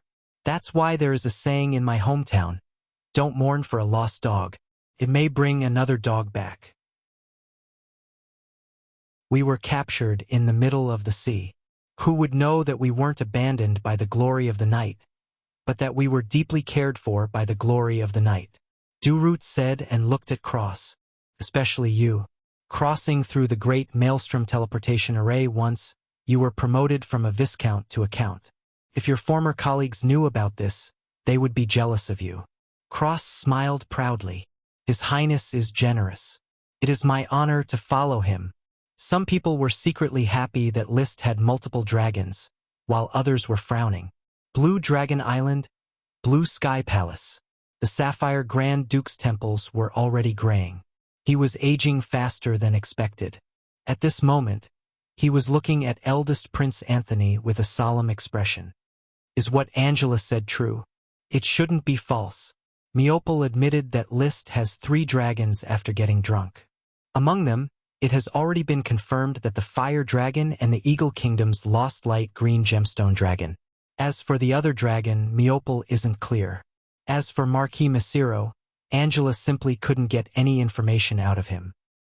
Although Messiro's talent is trash and his character isn't outstanding, he still inherited the shrewdness of the Taro family.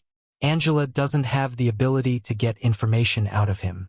The Grand Duke knocked on the table. This time, Angela delivered a letter to the family and made a great contribution. Later on her birthday, send a great sprite. Father, do we need to send a great sprite? Anthony was a bit reluctant. Even the dragon-rearing family didn't have many great sprites. The Grand Duke sighed. Do you think a great sprite is just a reward? That's to show the goodwill of the Sapphire family. I have studied List for a long time. Although he is young, he can't be treated as a young person. He has a strong purpose in doing things, and each of his actions has a purpose. If List knew that his unreliable thoughts and actions were praised by the Grand Duke, he would probably blush in shame. He really didn't have a purpose in doing things. Of course, releasing the news of 3 dragons was intentional. The Grand Duke's words couldn't be considered an exaggeration. Chapter 851. Only the Sapphire Grand Duke and his heir, Anthony, knew where the Sapphire family was headed. List, who was more than 7,000 kilometers away, was not clear. He was very busy and had no time to pay attention to the situation outside the Flame Archipelago. Of course, a lot of information was still pouring into him. The rats organized by Xavier Oxdung and the blood servants managed by Mary Dawn were his 2 eyes hidden in the shadows.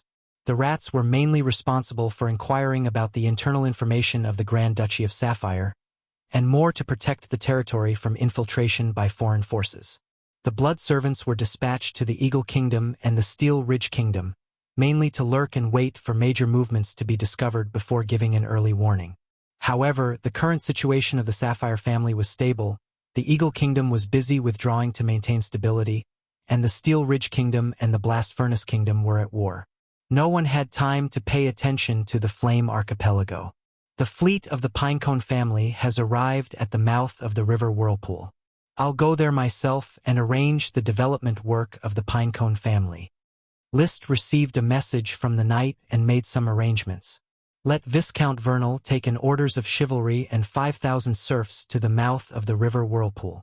From Firewood Town to the mouth of the river Whirlpool, the orders of chivalry could take the sloop that had just been launched at the dock. The ship went smoothly. Although it was not fast, it was better to save physical strength. After calculating the time, Vernal Inc. should have already arrived at the mouth of the river Whirlpool with the orders of chivalry. List rode the invisible dragon bard and set off to meet the Pinecone family that followed him. Boom! Arriving above the camp, List jumped directly from the back of the invisible dragon. His figure slowly appeared after landing. This had become his standard appearance. He always liked to play with this kind of low-key and luxurious abrupt atmosphere. Your Highness! The orders of chivalry in the garrison camp saluted when they saw List coming out of the dust. They were already used to it. List patted the dust on his cloak. At this time, Vernal and Roland Pinecone had already come out to greet him. Your Highness! List! Uncle! Did everything go well on this voyage? List motioned for the two of them not to be too polite, and then asked Viscount Roland cordially. The Pinecone family had already followed him, and their status was confirmed to be his followers, so in terms of etiquette, List had already become the Lord of Roland. Thanks to the navigators you sent and the wind and water calming beads, we encountered 4 storms along the way, but we survived all of them without much loss. Viscount Roland replied with lingering fear in his heart. Ever since he decided to send out the expedition fleet to search for the new island, List had entrusted the Guild of Magic to mass-produce the wind-calming Divine Pearl and the water-calming Divine Pearl to protect the safety of the sailing fleet. The sea was merciless. Even the largest royal speedboat could not compete with the waves. However, the wind-calming Divine Bead and the water-calming Divine Bead could calm the threat posed by the waves. It had to be said that in a world full of magic, there would always be a magical way to deal with it. It's good that you arrived safely, List comforted him. At this time, he saw that behind Viscount Roland, there was a young, slightly chubby knight. It was Viscount Roland's youngest son and List's cousin, Raleigh Pinecone. The other cousin, Russell, stayed in the family territory to deal with the handover of some territory and did not come along. The womenfolk of the Pinecone family also did not come along. List! Raleigh wanted to greet him, but he was a little fearful. At that time, when he was still the Baron of the Flower Town, he and List could still talk and laugh, and even show off the topaz pendant his grandfather had given him. But when List became a dragon knight, he gradually felt that this cousin of his was a stranger, and he slowly developed a sense of awe. In particular, he often heard his father and mother admonish him on how to face the dragon knight. The difference in status stemming from the knight system deepened Raleigh's sense of inferiority and fear. His cousin, whom he once teased and only received a tattered letter from his grandfather as a gift, had grown into one of the top figures in the world in terms of power, strength, and influence. He was no longer the little cousin who was disliked by the family in his memory. Cousin Raleigh. List walked over and patted Raleigh on the shoulder with a smile. Not bad, you have become an Earth Knight. Although he was not close to Aunt Melinda's relatives and had very little contact with them, but he still released enough cordiality. After all, the other party had already sought refuge with him. Raleigh smiled awkwardly. I haven't even become an elite. I'm still far from it. If you hone yourself more, then becoming an elite Earth Knight will not be a problem. Seeing that Raleigh was really nervous, List no longer forced himself to reminisce with his cousin. He turned back and continued to talk to Viscount Roland. I have already planned for the Pinecone family's arrangements. Uncle will develop here at the mouth of the Whirlpool and will be responsible for the trade with the Tulip Island in the future. I will be responsible for the trade with the Tulip Island? Yes, mainly because the 2 islands share resources. The Tulip family will go all out to develop the Tulip Island, but they definitely don't have enough labor. I will support them with some serfs. You don't have enough serfs, do you? Haha, it was not enough in the past. But now there are too many serfs. There are a large number of indigenous tribes on Flame Island, all of which are a source of high-quality serfs. Because there are too many of them, my temporary night followers are not enough, and I may not be able to digest so many serfs. This is really exciting news. Viscount Roland hesitated a little and said, "Can the Pinecone family also buy a batch of serfs? There is no need to buy them. You can catch them yourself, but pay attention to capturing serfs at the lowest cost. Don't cause too much unnecessary killing. Flame Island is too big. If you want to fully develop it, you need a large number of serfs. Capturing all the indigenous tribes is still not enough." At this stage, there were too many indigenous people to digest, but when the night class developed and grew, the number of indigenous people would become scarce. Therefore, every indigenous person killed was a loss of resources. Vernal added, "With the consent of His Highness, our orders of chivalry rarely use the method of capturing serfs.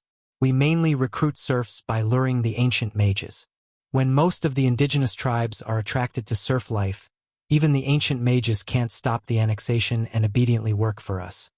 Countless years of forest life had seriously degraded the intelligence of the ancient mages. They could not distinguish the naked nibbling of the foreign knight. Even if they sold themselves, they would still have to count the knight's money. Although these ancient mages' spellcasting level was not high, the magic effect was good. After unified management and continuous brainwashing, they could probably serve as pioneers in the development of the forest. They were much better than the black uncles in Africa. At least the Moonslayers were not lazy and would work hard. After all, the bloodline of their ancestors came from the Moon Empire, not from gorillas. Immediately, the Pinecone family took root at the mouth of the Whirlpool River. The family was an old Viscount family, and they were relatives of the Taro family. They had accumulated a lot of wealth. The knight who was willing to follow, plus the temporarily recruited Earth Knight, totaled more than 300. There were more than 800 trainee knight, and the first batch of 1,000 serfs to migrate. This was not a small help for the development of Flame Island. Chapter 852. It was mid-November. The Potato Sprite Cookie's potato plantation had been built long ago. In addition to List coaxing Cookie to plant a lot of potato sprouts, Orders of Chivalry also found a lot of wild potatoes from the wilderness and planted them all in the plantation. In the next few days, various Sprite worm stalks landed and plantations were built one after another. Orders of Chivalry attacked many large tribes and rescued 8 Sprite worms in succession, which were handed over to List for a contract. The plantations were also quickly planned. All the plantations were very large, but the plants in the plantations were actually very sparse. But in any case, the smoke mission was successfully completed. Mission completed. Reward: discovery of a new island. The reward had already been issued, but List had yet to receive the exploration fleet's report. He had no time to care about the exploration fleet's report because the new mission had already been issued. Mission: Achi has perfected all the detailed steps of the Magic Gate experiment. Next, it is time to witness a miracle. However, behind the miracle is countless sweat. Please assist Achi in completing the Magic Gate experiment. Reward: Achi's new elemental embodiment. The Magic Gate experiment is finally about to begin. List was not surprised at all. Achi often talked to him about the progress of the Magic Gate experiment, so he was very clear about it. He was also ready to work for the Magic Gate together with the invisible dragon bud. He pondered for a moment about the reward of the smoke mission. Achi's new elemental embodiment? What will it be? She has already grasped the water element and the ice element, and the target for her third elemental embodiment is the earth element. If nothing unexpected happens, it should be the earth element. Soon. He had already arrived at the wizard tower and saw Achi, who was writing notes. Achi, when will the Magic Gate experiment begin? Achi is writing down the details of the Magic Gate experiment. When the time comes, I will need Big Brother and Bud's cooperation. It will take about a week to rehearse. For the time being, we will begin the Magic Gate experiment a week later. Achi's face was a lot of fatigue, and her eyes were bloodshot, which was rare. For the sake of the Magic Gate experiment, she had hardly slept recently. List was very distressed. Since the theory has been completed, there is no need to rush the experiment. After writing down the details of the experiment, you should take a good rest first. You are not allowed to work with such intensity again. Compared to magic or experiments, your body is the most important, understand? Achi smiled sweetly. And Achi understands. Rubbing her blue hair, he was in a trance for a moment, as if Achi was still the soft and weak little siren, not the great magic shooter who accepted the pilgrimage of the sorcerers. In the end, Achi wrote detailed operation of the magic gate experiment overnight. After handing it over to List, she spent some time explaining it to List in detail before List forced her to rest. Holding the notebook, List leaned against the formless dragon bard and read it carefully. The experiment seemed whimsical, but the details were very detailed. The main thing was to open up the nodes of two material spaces and then connect them by tearing the weave apart. The operation was a little complicated, but Bard's ability was enough to complete it. He opened the two magic doors.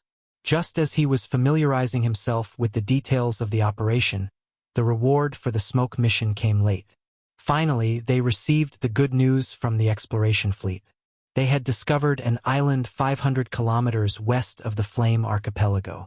After the joint exploration of the three exploration fleets, they discovered that it was a new archipelago. Although the area of the island was not big, it was probably smaller than the Whirlpool Archipelago. But the geographical location was good. It was in the direction of the Flame Archipelago to the continent, which would shorten the sailing distance. Order Captain Yevich to continue leading the exploration fleet to the legendary continent and open up a route for the Flame Archipelago. Also, investigate the information of the continent's coast. Find out the distance between the Flame Archipelago and the continent, and find out which kingdom this part of the coastline belongs to. After a pause, List ordered again. Tell Yevich that when he reaches the coastline of the continent, he will be promoted to Earl. Yes, Your Highness, Lucy and the twins replied. They performed well as operators and were worthy of List's trust. Not long after learning from Achi, they learned ordinary magic and advanced from their status as magic apprentices to ordinary sorcerers. They were becoming more and more qualified to be Achi's assistant. A week passed in the blink of an eye. Achi, who had rested well, began to host the Magic Gate experiment. List and Bud had already memorized the operation manual and knew all the details like the back of their minds. It was similar to the previous node observation experiment, where Achi set up a large-scale magic formation. A total of 2 had to be set up, and they chose to set them up in the north and south directions of the swirling mountain. After the first magic formation was activated, List and Bard became one with the dragon and quickly used the power of the magic formation to break through the power of an adult dragon. Then, they forcefully opened up the node of the material boundary. They then rushed to the second magic formation and forcefully opened up the node. At this time, the human and dragon followed the established steps of the experiment and entered the world outside the material boundary from the node. In the crystal white vision, the 2 adjacent nodes were especially clear. Bard, get to work. Build a magic channel between the nodes. Complete the connection between the nodes, tear apart the magic net, and make a real space channel. List's mind was clear. Without any delay, he controlled the invisible dragon Bard and began to release space magic, using the invisible dragon itself as a bridge to connect the 2 nodes. After the magic was connected, they could feel the attraction between the 2 nodes. Let's begin. Wuxia. Bard spread his wings and suddenly clawed at the pitch-black void with his claws, grabbing the space magic that had already formed a line. Then he flew outwards with all his strength. The magic threads were constantly pulled and pulled, pulling the 2 nodes in the same direction, and creating circles of ripples in the world outside the material boundary. In the area of the ripples, the faint traces of the magic net could be seen. This is the moment. Explode! List keenly sensed the movement of the magic net. The human and dragon erupted and pulled with all their strength. The next moment, as if something in the void had shattered, the space magic threads quickly pulled out a tubular channel. And this tubular channel just happened to pass through the magic net, already piercing through the magic net. However, unlike the wormhole space of the Great Maelstrom magic teleportation formation, this channel was not stable. As the magic net continued to compress, it soon showed signs of collapse. The two material nodes also began to become unstable. Let's go, Bard. Let's test out the smoothness of the channel. Liszt did not waste any time. The human and dragon quickly flew into the newly formed channel. To the left was the magic formation at the south of the Maelstrom Mountain, and to the right was the magic formation at the north. He chose to go left first. The spatial channel was very short, and in the blink of an eye, they passed through the ripples and arrived in the real material world. It was indeed the entrance to the magic formation at the south of the Maelstrom Mountain. At this moment, the entrance flickered with a dark blue light. No matter how one looked at it, it was collapsing inward, forming a vortex door. Liszt did not waste any time. He once again rushed into the spatial channel and entered the entrance. Cracks had already appeared in the channel under the constant pressure of the magic net. The human and dragon did not dare to stay any longer. They directly passed through the channel as fast as they could and rushed out from another exit. Suddenly, they arrived at the entrance to the magic formation at the north of the Maelstrom Mountain. Just as he rushed out, the dark blue light at the entrance did not last long before it suddenly exploded. All the light disappeared into nothingness, and the magic formation also collapsed at this moment. Many precious magic materials lost their luster at this moment. Their magic power was exhausted, and they became waste. However, Liszt laughed. He jumped down from the back of the invisible dragon and laughed heartily. Achi, the experiment is a success. We have successfully opened the magic gate. In front of the magic formation, Achi's eyes were like whirlpools. It was as if she had seen through Liszt's two transits and seen the situation in the spatial channel.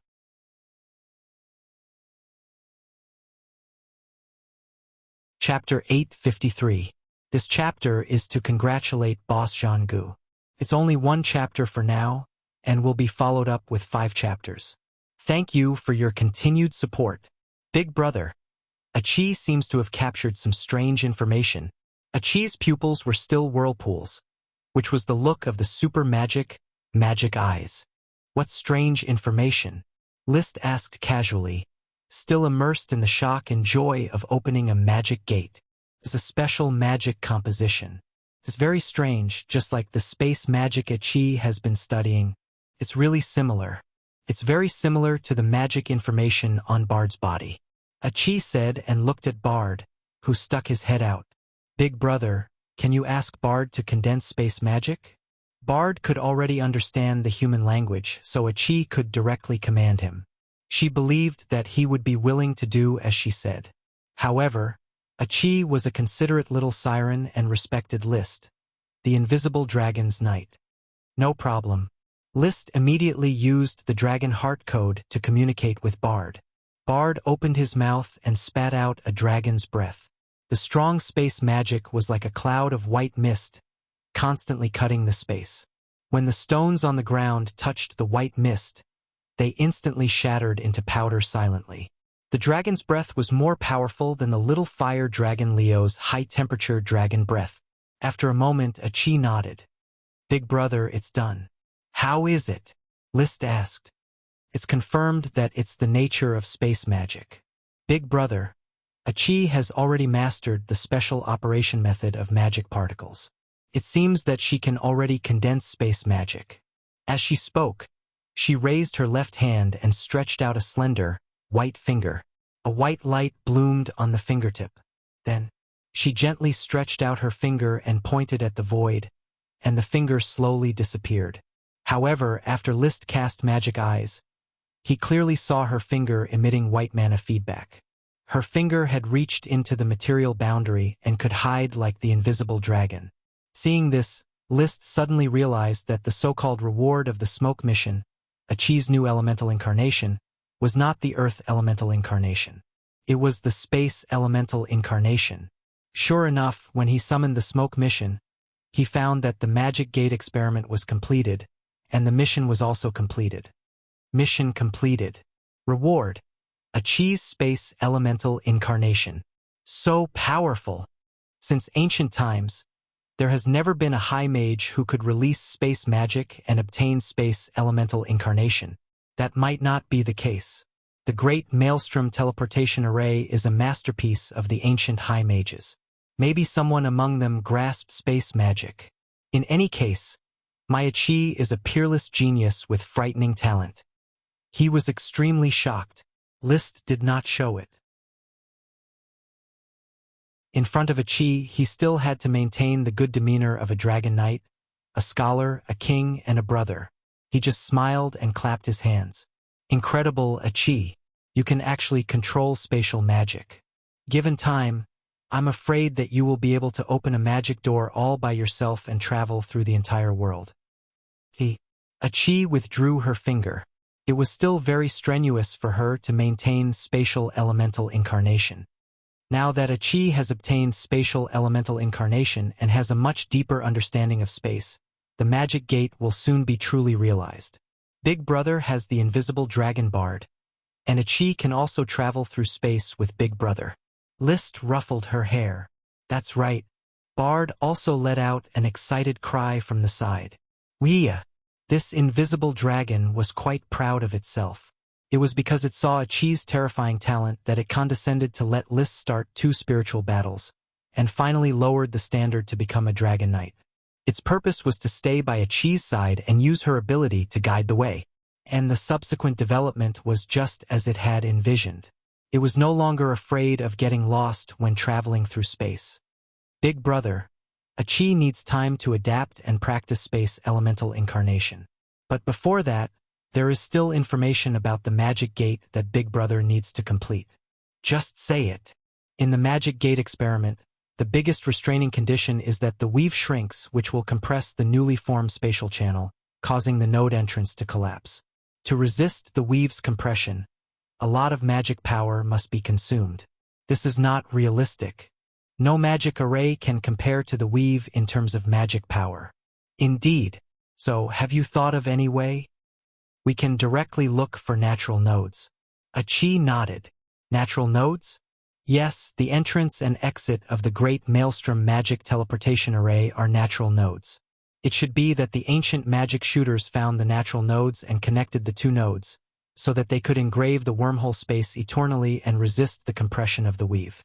Big Brother, as long as you find more natural nodes, Achi can also set up an eternal magic gate. I understand. I will find more natural nodes with Bard. The first natural node that came to List's mind was the entrance to the ruins of the Moon People's sacred mountain. Although the Hourglass Valley was a bit dangerous, it should not be difficult to open an exit.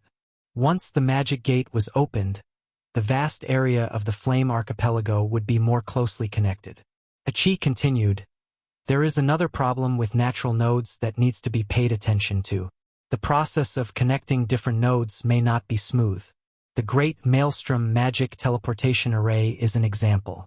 The repulsive force of the wormhole space is unidirectional, so it can only be used for one-way teleportation. To establish a 2-way teleportation, 2 natural nodes with very high compatibility may be needed. I will try to find more natural nodes, and then slowly choose the right natural node to build a magic gate. In fact, it doesn't matter if it's unidirectional. At worst, we can just go around and make other parallel reverse magic gates. List's idea was very simple. A unidirectional magic gate was about A can only go to B, and B can only go to C, but then find a magic gate that C can only go to A, so B can return to A through C. Achi also understood this. Yes. Returning to Infernal City, List's excitement had not yet subsided. He was complacently thinking about how to find natural nodes and build a magic gate. At this time, the smoke in front of him slowly appeared and condensed into a paragraph of serpentines. It was the latest smoke mission. Mission. Leo has not returned to the Black Horse Island territory for a long time. Goldie, Little Red, and Little Purple are growing slowly, but they cannot dispel the loneliness in the heart of the Phoenix Parasol Tree Great Sprite Infant. As the master of the sprite, why not solve its troubles? Reward: a jade stone mine. Jade vein.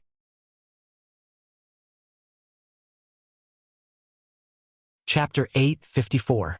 Because of the magic door experiment, the magic materials in Firewood Town were almost consumed, and a batch was urgently needed to be replenished from the fire territory.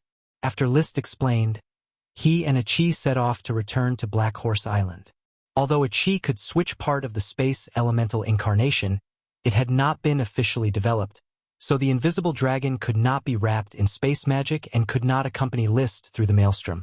So the two still rode the dragon to the seaside, and then changed to Achi's shell.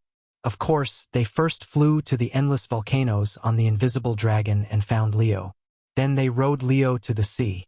As a dragon knight without a dragon, his combat effectiveness would be seriously reduced, and it would be troublesome in case of danger.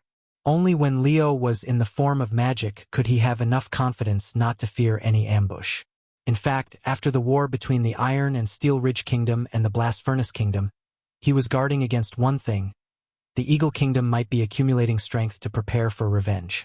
The royal family of the Eagle Kingdom would certainly be unwilling to let a newborn dragon knight ruin their decades of preparation for the battle of dragon slaying. Moreover, the light green gemstone dragon was missing in the sea, and List was quite suspicious. After List deliberately released the news of the light green gemstone dragon, it was no longer a suspicion, but a fact. Once the Eagle Kingdom is ready to retaliate, the scale of the battle of dragon slaying will definitely not be small. At present, the Eagle Kingdom has 8 dragons, 5 of which have Knight. The 5 vassal countries have 5 dragons, 2 of which have Dragon Knight. Although it is impossible to evacuate all the dragons from the border, if they are desperate, 4 or 5 Dragon Knight may be dispatched. After Sapphire Grand Duke declined this year's Development Order War, List had been thinking deeply about the possibility of the Eagle Kingdom's revenge. In any case, he had become a thorn in the side of the Eagle Kingdom. In the process of building the Fire Kingdom, sooner or later a battle of dragon slaying would break out to re-establish the Master of the Sea and a new order in this corner of the legendary continent. If I were the king of the Eagle Kingdom, I would definitely show weakness to the surrounding countries first, and then stabilize the internal forces. Then, I would choose a suitable time to gather all the Dragon Knight forces and launch a magnificent dragon-slaying battle to wash away my shame. Of course, the location of the Flame Archipelago was a mystery. Whether it was the Tulip family's fleet or the Pinecone family's fleet, the Flame Territory's navigator was in charge of leading the way. The others did not even know the location of the Flame Islands. If the Eagle Kingdom wanted to launch a dragon-slaying war, the best battlefield was still the Sapphire Islands and the Azure Sea. Therefore, when List returned to the Flame Territory, there was still a certain degree of danger. This was also the reason why he had to bring Leo along. It was not to deliberately show off that he had a dragon. Leo would provide temporary support, and Achi would provide support from the sea. It was enough to ensure that he could escape any life-or-death situation. If the battle of dragon slaying could not kill him, the rest of the time would be his personal performance time. Unless the Eagle Kingdom wanted to perish together, they would absolutely be unable to face his retaliation. Anyway, the war of slaying the dragon might happen or it might not.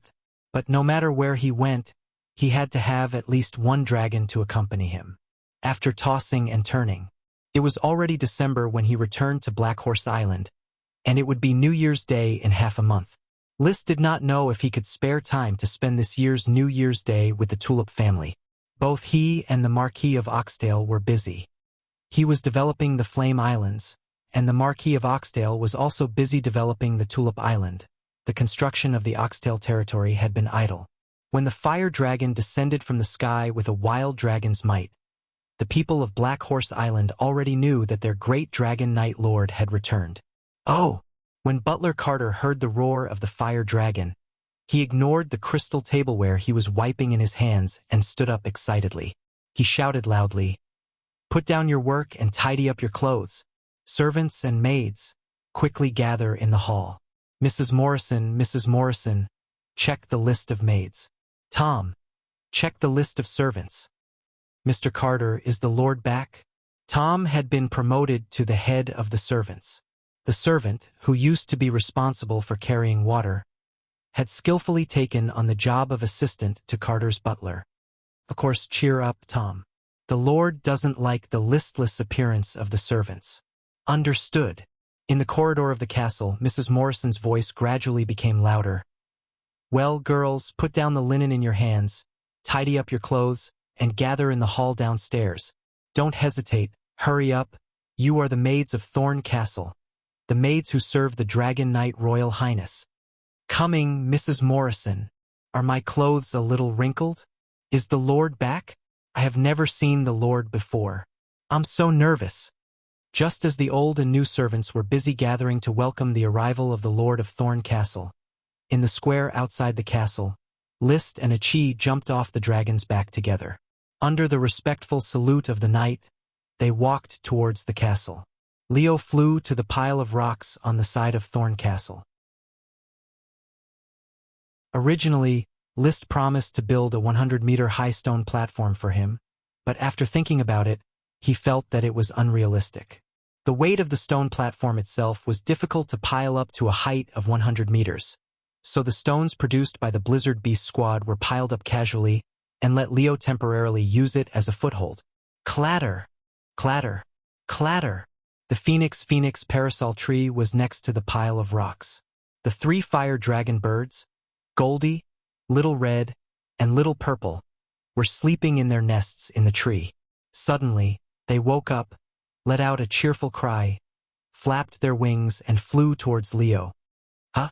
The Phoenix parasol tree elf, Infant, who was in a daze on the Phoenix parasol tree, also saw the long-lost fire dragon descending from the sky and landing on the familiar pile of rocks. Screech! It flew up at once, but it was not arrogant enough to directly approach Leo, because it had already seen the 3 fire dragon birds, Goldie, Little Red, and Little Purple, being directly flashed away by Leo's wings. This fire dragon, which made it excited, had a wild and arrogant personality, and would not have any kind of affection just because they were familiar with each other. So Infant thought about it, turned around, and flew towards Thorn Castle. It was very clear that only one person could suppress Leo's evil thoughts, List. When Infant flew to the castle, the servants stood on both sides of the castle gate. Under the leadership of the 2 housekeepers, Mr. Carter and Mrs. Morrison, they bowed to welcome the return of their master. It was just that the original neat, welcoming atmosphere was disturbed by a few elves. The thorn elf, Ella, put her hands on her waist and landed on List's head. She pointed at the elves flying around her and said, "Be honest with me. Step back. Step back. Wow. I'm talking to you. Goldthread elf, step back. Hurry up. You're really a fox pretending to be a tiger." Infant slowly flew towards List. He was not afraid of the grumpy elf, Ella. They were all great elves, and no one was much more powerful than the other. It was just that the elf, Ike, was addicted to rope and could not extricate herself. The giant algae elf was free and unfettered on the bottom of the sea and never participated in the disputes on the ground. The mangrove elf, Nami, rarely lived in the castle, and Infant himself was with the fire dragon bird all day long. This allowed Ella to dominate Thorn Castle and become a tyrant feared by countless elves.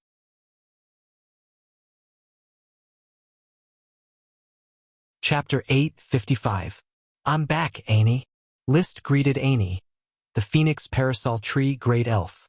From the many messy elves' emotions, List could feel Annie's desire to be close to Leo. This was originally something that List wanted to solve, so he responded with a reassuring mood and waved his hand.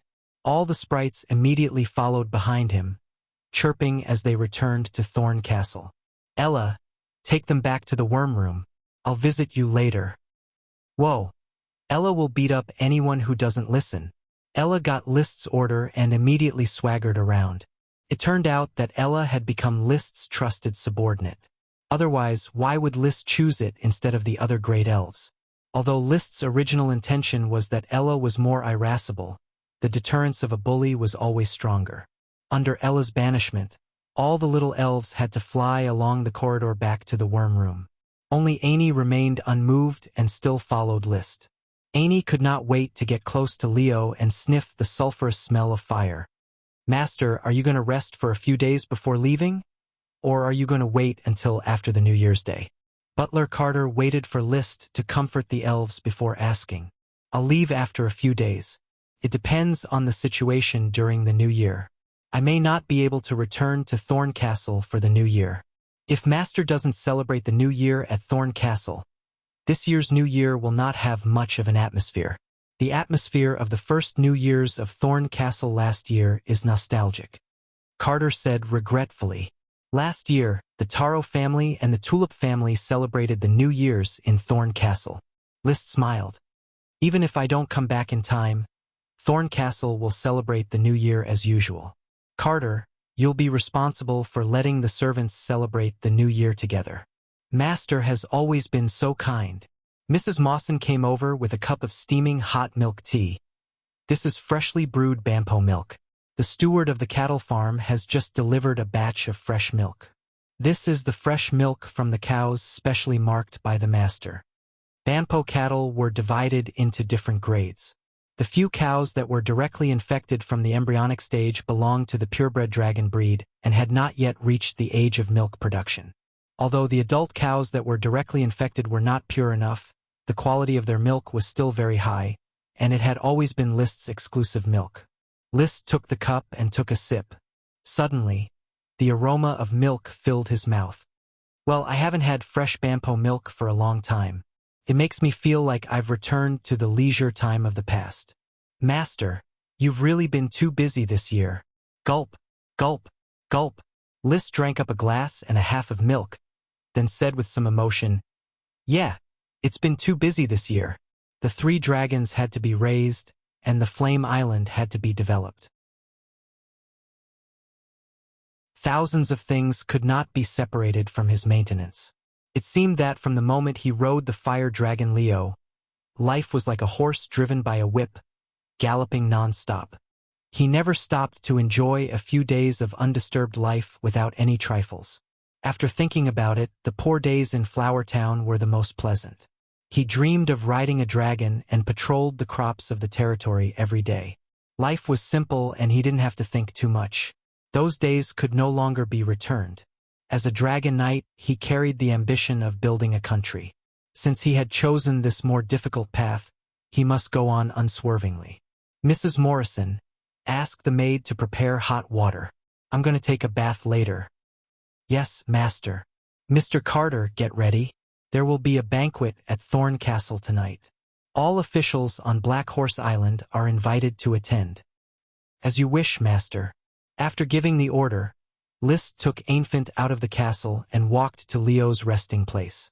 The 3 fire dragon chicks were still circling around Leo, but they did not dare to call out anymore. Leo would not be polite to them just because they were List's pets. If it weren't for List's will that often killed the evil thoughts of the fire dragon, I'm afraid the 3 birds would have been stuffed in between Leo's teeth. Infant, go, I'll have a good chat with Leo. You can touch them if you want. List smiled and patted Infant's head. Hey, thank you, List.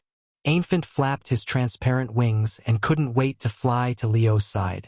He reached out and touched a scale, then took his hand back and smelled the sulfur smell on his hand. His expression suddenly became intoxicated.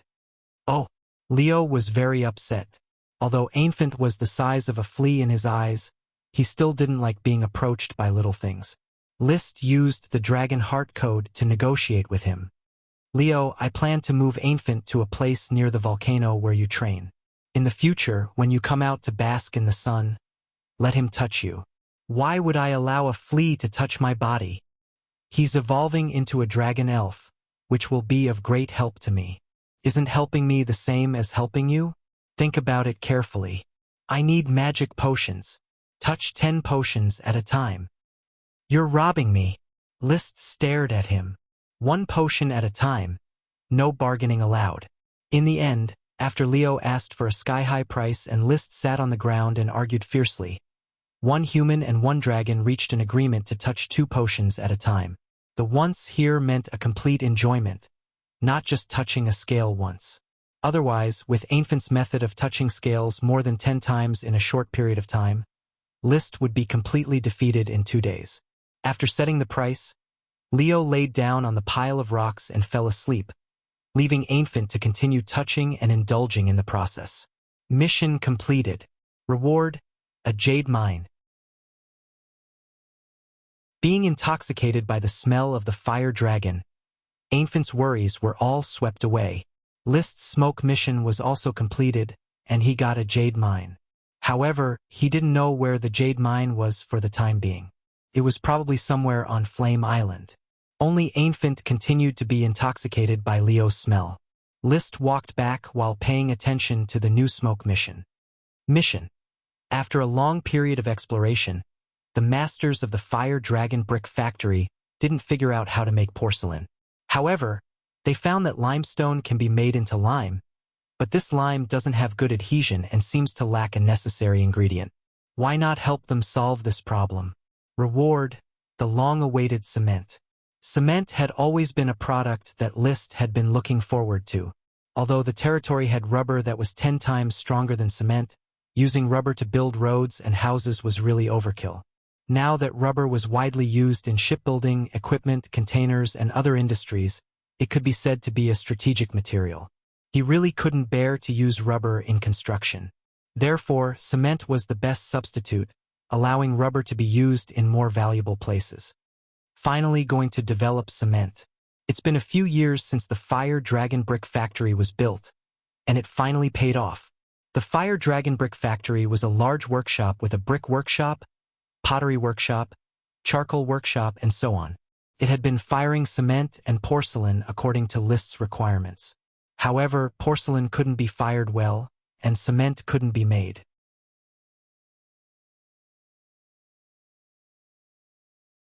Chapter 856. List honestly didn't know much about lime and cement. He only knew that these things were calcined and were very common. But what was the connection between the two, or what was the composition, was not clear. But if I remember correctly, I once watched a documentary about China's contract to build the Mongolian NEI Railway in Africa. It mentioned the problem of cement production. Because of the lack of raw materials, Chinese experts eventually chose local volcanic ash as one of the raw materials for cement. When watching this documentary, List was very proud. This was a great achievement of his motherland. What he remembered more was the production of cement. They could actually use volcanic ash to make cement. So, thinking of this, he immediately went to inspect the Fire Dragon Brick Factory and provided new ideas to the craftsmen in charge of developing cement. He asked them to mix lime and volcanic ash and try to see if they could develop cement. There was a lot of volcanic ash on Dodo Island, but the voyage of 800 kilometers was a bit far. Coral Island also had a weathered extinct volcano. List had also looked for signs of magma, from which volcanic ash could be excavated. List didn't need to worry about these mundane matters. He only needed to provide a general direction.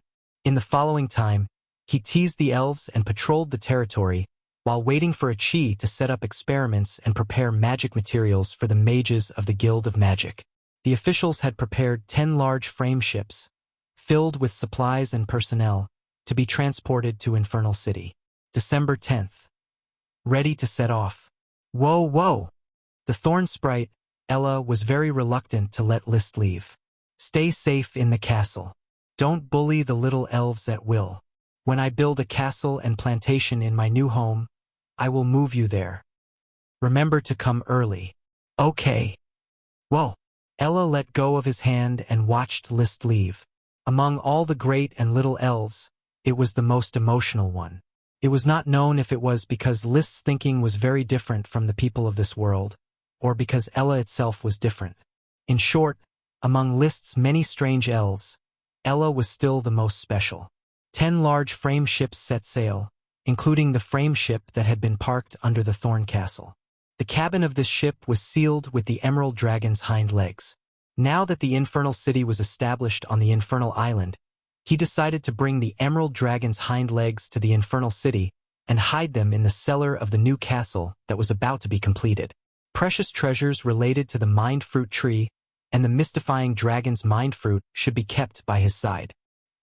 He returned to Fireforge City and found the formless dragon Bard, who had already returned.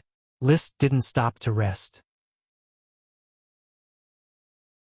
He rode on Bard and sent the little fire dragon Leo, the Phoenix Parasol Tree Great Elf Ainfint, and the 3 fire dragon birds that followed him to the endless volcanoes. Leo quickly transformed from his magic form into a body of flesh and blood. Then, he plunged into the boiling magma of the volcano of Doomsday. List brought Infant to look for a suitable place. Finally, they found a dormant volcano halfway up the mountain. Infant happily planted his worm stalk. The tall phoenix parasol tree uprooted from the ground and put a nest on it. Goldie, Lil Red, and Lil Purple immediately clucked around the phoenix parasol tree. Infant, I'll let Leo come here often to rest. You can touch it to your heart's content. List, you're so nice. Infant was sincerely grateful to List. If it weren't for List's help, he wouldn't have been able to get close to his favorite dragon.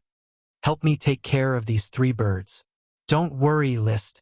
Goldie, Lil Red, and Lil Purple listen to me, Infant said confidently. He wasn't bragging. As early as the 2 adult fire dragon birds, they built a nest on the phoenix parasol tree and didn't hurt Infant, which showed Infant's ability. The 3 birds were now very dependent on Infant. Apart from Leo, they were closest to Infant. Perhaps it was fate, or perhaps it was mutual attraction. Protect yourself. My forces haven't extended here yet. Although Leo's draconic aura covers the endless volcanoes, you still have to be careful. Goldie, Lil Red, and Lil Purple will help me fight.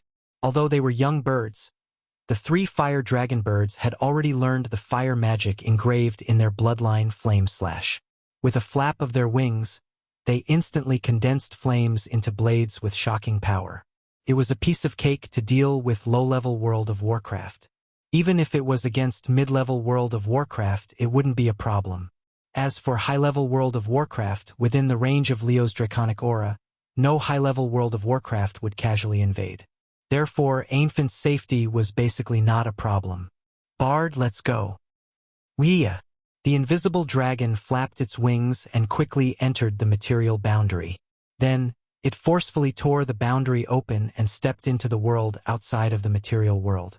Crystal White Orbit activated and activated mana recovery positioning. While flying, it searched for possible natural nodes. At this moment, List suddenly had an idea. Can the effect of mana recovery positioning be strengthened? The effect of the Chi's secret technique Magic Eye, after fusing with the dragon, obtained the dragon's eye trajectory and the crystal white orbit with distinct levels. He just thought of a point. In addition to Magic Eye, he also had 2 Chi's secret techniques, Aura Decay and Spiral Rotation. Aura Decay didn't play much of a role in the Dragon Knight stage, so he had abandoned it. Spiral Rotation also didn't have a good effect on the Dragon Knight, so he hadn't practiced it for a long time. The Spiral Circulation is a kind of combat aura circulation technique. If I use it on Bard Spatial Magic and search through the Spiral Magic radiation, will I be able to pinpoint the feedback of the boundary of matter more precisely? Once he thought of it, he immediately practiced the Spiral Circulation with Bard. Anyway, it was just a try. He wouldn't lose anything if he failed, but if he succeeded, he would gain a lot. Soon, Spiral Rotation fused with mana recovery positioning. The radiation of spatial magic appeared in a spiral shape, but the effect didn't seem to be too obvious. In the world outside the material boundary, there was still no response from the surroundings. It was basically the same as the previous feedback from mana recovery positioning. Did I fail? Just as he was about to give up, suddenly, there was a trace of a special fluctuation in the distance. The man and the dragon were shocked at the same time. They had found a natural node. However, List didn't control Bard to approach. Instead, he signaled Bard to stop using spiral rotation and directly use ordinary mana recovery positioning to lock. In this way, he suddenly found that the special fluctuation that could be felt before could no longer be felt. Bard, try using spiral rotation again. Woo! Spiral rotation was used. Soon, the special fluctuation was once again detected by mana recovery positioning. Although the fluctuation was very weak, the location was very clear. Go! List was overjoyed.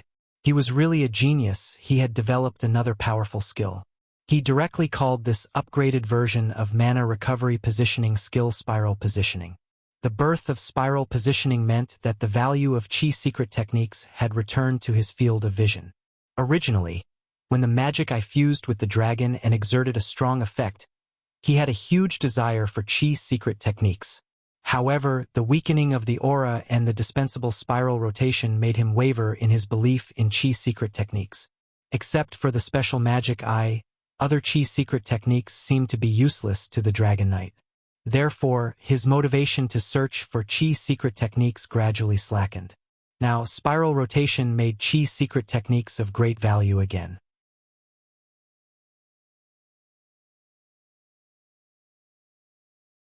Chapter 857. The natural node was hidden quite deeply, but under the powerful search ability of the spiral positioning, it still had nowhere to hide. The invisible dragon quickly approached the natural node, and then began to rely on its talent to break the material boundary of the natural node, which was not thick in the first place. The moment the boundary was torn, Liszt saw the scenery outside. It was a secluded environment with lush trees. When he and the invisible dragon completely flew out of the natural node, it suddenly became clear that this was the inside of the crater of an extinct volcano. After flying out of the volcano, the view was high, and not far to the left was the volcano where the Phoenix parasol tree was located. There were 9 active volcanoes and many extinct volcanoes, most of which had not been named. This extinct volcano also did not have a name. The natural node is inside the crater. In this case, transportation will be a bit inconvenient, unless the volcanic tunnel is opened. Well, if a Chi chooses this place as one of the magic gates, I'll organize a group of ancient mages to bombard it and try to open the volcanic tunnel as soon as possible. Thorny ironwood, rubber water, and the cement that was about to be developed, the ability to build tunnels was already available. Although there were no large shield tunneling machines in this world, there was magic. Mage's magic was not good in combat, but if it was converted to civilian use, the effect was obvious. Even if the ancient mages could not penetrate the rock layer inside the mountain, there was still a Chi, a magic shooter, whose super magic, spiral ultra-high pressure water drill, could even crush metal, let alone a mere mountain. So it was. After finding the first natural node, Liszt's heart was on fire. Together with the invisible dragon bard, they continued to escape outside the material world to find new natural nodes. At this time, the powerful search ability of the spiral positioning was fully demonstrated. Soon, he found the second natural node. After opening the node, there was turbulent seawater outside, crashing violently on the material boundary, but unable to enter outside the material world. Unfortunately, the node is in the sea, and it seems to be in the deep sea. This node probably can't be developed. He did not even dare to go out. Bard could not swim, and it would be a big joke if he drowned in the sea. So he left the natural node and continued to fly in the world outside the material world, searching for natural nodes. The material world was very big, but the world outside the material world did not have the concept of big, as if everything was squeezed together. To use a very vivid metaphor, the material world was a huge white paper. Each point on the white paper could only move on the white paper. The world outside of matter was the void outside the white paper. Under normal latitude, the distance between each point on the white paper would naturally be the shortest if one walked in a straight line on the white paper. However, the world beyond the material world was like crumpling a piece of white paper into a ball. If one continued to walk on the surface of the white paper, the distance would not change. However, if one walked on the outside of the white paper, it would be very easy to connect 2 originally unreachable points together. The natural node was to find such a point that could go outside the white paper. There were no boundaries, no distance, and even the concept of time was a blur. The world outside of the physical world was an inconceivable place for normal creatures. Only the invisible dragon could travel freely here. Another natural node found. Let's go, Liszt urged, and 1 man and 1 dragon flew to the third natural node. A moment later, the natural node was opened. It was a forest outside. When Liszt flew out of the natural node, he suddenly discovered an interesting problem. He had actually arrived near the Flaming Mountain, which was a branch of the Flaming Mountain range. The emerald dragon, Ethan, was placed in the mountain. As if sensing something, Ethan flapped his wide wings and flew over from the mountain valley. Roar! The dragon's roar greeted List. Ethan, the environment of the flaming mountain is not bad, right? List revealed himself and looked at the emerald dragon flying closer and closer. He used the Dragonheart code to communicate. Roar! When Ethan flew halfway up the mountain, he did not go any closer. He did not like the invisible dragon, so he naturally stopped. However, the location of the mountain he chose was not good. The rocks on the hillside could not withstand his weight of over 100 tons, and it directly caused a landslide. Fortunately, Ethan's reaction was not slow, and he flew again. However, List noticed that the hillside that Ethan stepped on revealed a milky white mountain. At this time, he and Bard still had their crystal vision activated. In the crystal vision, the milky white mountain flickered with a faint chaotic light, which was the light of mana retroaction. With a thought, one man and one dragon flew over. List directly jumped down from the dragon's back and climbed to the location of the landslide. He looked with his eyes and immediately raised his eyebrows. Jade! He immediately understood that this should be the jade vein that was the reward of the smoke mission. He took out a bone hammer and smashed the rocks around the jade. After the rocks shattered, as expected, milky white jade veins were exposed. Bard was not interested in the jade veins, and he closed his eyes and dozed off. Ethan, however, rushed over excitedly. Roar! Seeing the traces of jade exposed in the mountain, the entire dragon immediately became excited. It was as if a chicken nest had become a phoenix's nest. It originally thought that it was randomly placed in the wilderness by List, but it did not expect to find a jade vein. Roar! It stretched out its forelimbs and gently slid its claws towards the jade vein next to List. Suddenly, a jade vein was broken by it. The raw stones, which were half rock and half jade, rolled around, revealing the even denser jade vein in the depths of the mountain. That was just the outer layer of the vein. All right, Ethan, don't waste it. I will send people over to mine the jade vein.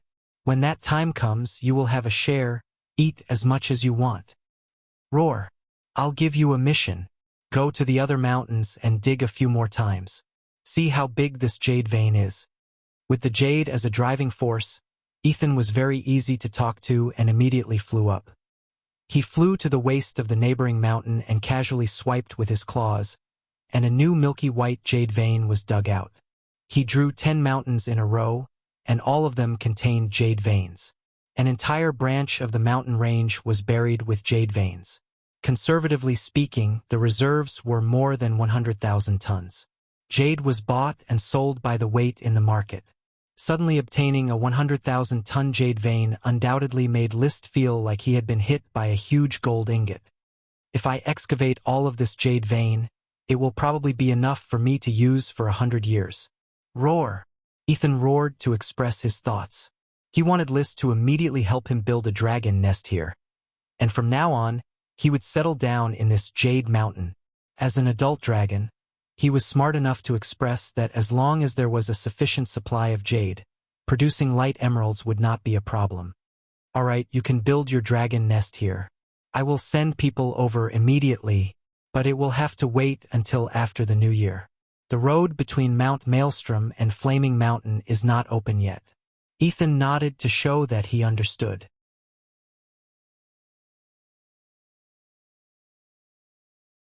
Chapter 858. The Volcanic Crater Natural Node, the Sea Natural Node, and the Jade Mountain Natural Node. On the way back, List found 3 natural nodes. Among them, the Volcanic Crater and the Jade Mountain Natural Nodes were natural nodes that could be developed. When the invisible dragon saw the Maelstrom magic array, it directly opened a passage to return to the entrance of the Maelstrom Cave, and then return to Fire City. He told Achi about the discovery of the 3 natural nodes. However, Achi was still summarizing the information of the magic gate for the time being, and had not yet formulated a plan to develop the magic gate. She also needed time to practice space elemental embodiment. Once she mastered the space elemental embodiment perfectly, it would be of great benefit to the development of the magic gate, because she could travel through space with List and the invisible dragon. At that time, it would be much easier for Achi to arrange the magic gate herself. Brother, the more natural nodes you master, the better. Only in this way can you choose the most suitable natural node to open the magic gate and complete the magic transmission array. Understood. Leave this matter to me. Just as List was gearing up to explore the world beyond the material world, the smoke mission brought good news. Mission completed. Reward. Cement. Obviously, the volcanic ash idea provided by List helped the craftsmen of the Fire Dragon Brick Factory to successfully develop cement. With the success of cement development, the booming development of the construction industry was just around the corner. Most importantly, Flame Island had endless volcanoes, where volcanic ash could be said to be inexhaustible. There was almost no shortage of cement for the construction of the future island. Congratulations, but cement should not be needed on Black Horse Island. I no longer intend to continue to develop in the Flame territory. I will maintain the current industrial pattern and fully focus on the development of Flame Island. List's thinking was very clear, and he planned to use the magic platform to give instructions. He told the Fire Dragon Brick Factory to prepare for relocation. When he returned to Black Horse Island next time, he would move all the craftsmen of the Fire Dragon Brick Factory to Flame Island.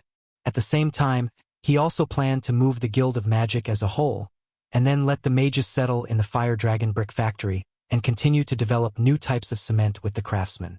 Volcanic ash could be used as a cement material, and other ash may not necessarily not be used as a cement material. However, when he saw the new smoke mission, he suddenly felt that his idea was a bit superfluous. Mission. The traffic between Black Horse Island and Flame Island is the biggest obstacle to the development of the Flame Islands.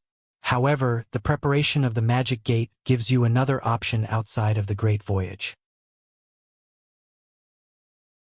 Why not find the natural nodes around Black Horse Island and wait for the Magic Gate to be established? Reward. Middle-level Dragon Beast Herd. This was the rhythm of building a Magic Gate between Black Horse Island and Flame Island. Once the Magic Gate was established, Flame Island and Black Horse Island would be connected. If I really build a Magic Gate with Black Horse Island as a foothold, I can absorb the Sapphire family as my followers and make the Grand Duchy of Sapphire a vassal of the Fire Kingdom. He rubbed his chin. He suppressed this thought for the time being and looked at the reward. I can't believe the reward is a group of middle-level dragons. Not just one, but a group. I'm going to be rich. So far, he had encountered quite a few dragon-type creatures. Dragon-type wild beasts included the blue blood horse, the black blood horse, the Bampo cow, and the estuary pig. Among the low-level dragons, there were Lolth the rainbow whale and Loki the chocobo. Loki had evolved into a middle-level dragon thanks to the bloodline fruit. Of course, he had never seen a middle-level dragon. He had never seen a high-level dragon, but he heard that the Pegasus in the Pegasus Forest of the Steel and Iron Ridge Kingdom were high-level dragons, and there was even a super dragon, a unicorn. List had always wanted to find a unicorn and see this legendary magical creature that only pure virgins could see. Among the super dragons, there were the flame dragon bird and the thunder dragon turtle. I don't know what kind of dragon this time will be. I hope it is a breed that can be ridden in combat. Let me take advantage of the opportunity to establish the Dragon Orders of Chivalry and contribute to the Burning Orders of Chivalry. List spent several days looking for new natural nodes, and the results were really remarkable. He found 3 new natural nodes. However, 2 of them were in the sea, and he did not dare to go out for fear of drowning. The other one was above the sea. He used the sextant to locate it and found that this node was actually between the Flame Islands and the Whirlpool Islands, surrounded by the vast sea, and the development value was very low. If the natural node was near the sea with a Chi's powerful ability to control water, he might be able to build another big whirlpool. However, it was too dangerous in the vast sea. Time went by slowly. List did not find any new natural nodes, and the New Year's Day was approaching. After another day of fruitless search, he found the big whirlpool magic teleportation array. Riding the invisible dragon bard, he passed through the channel and returned to Fire City. Another piece of good news was received. A small team of knights found a broken statue of a moon killer man in a tribe of pioneers. Because this tribe had more than 30,000 people, the knight team chose to corrupt the ancient sorcerer to recruit the moon killer men to work in the forest. Not in a hurry. The statue was left in this big tribe named Dusk. Where is the Dusk tribe? List asked. Here. The captain of the night team pointed to a certain location on the map of Blazing Island. It was the basin of the Whirlpool River, but it was the basin of another tributary. The location on the map was very clear. This was the credit of Orders of Chivalry and the Sorcerer. Not only were they responsible for pioneering, but every time they reached a place, a sorcerer would follow them to measure the location and record the terrain. So far, on the new map of Blazing Island, the terrain of the Whirlpool River Basin had basically been explored. For the next step of pioneering, Orders of Chivalry was ready to advance to the Guangbao Forest south of the Whirlpool Mountains. You lead the way, and choose a sorcerer who has learned moon language to follow me. Let's go to the Dusk tribe. List ordered straightforwardly. The news of the invisible dragon had basically been exposed, so when the knight and the sorcerer sat in the prepared wicker basket, List directly rode Bard, grabbed the basket, and flew to the Dusk tribe. He and the invisible dragon were hidden in the material boundary, and only the wicker basket was exposed. It looked like the wicker basket was automatically flying in the air, and the scene was very strange.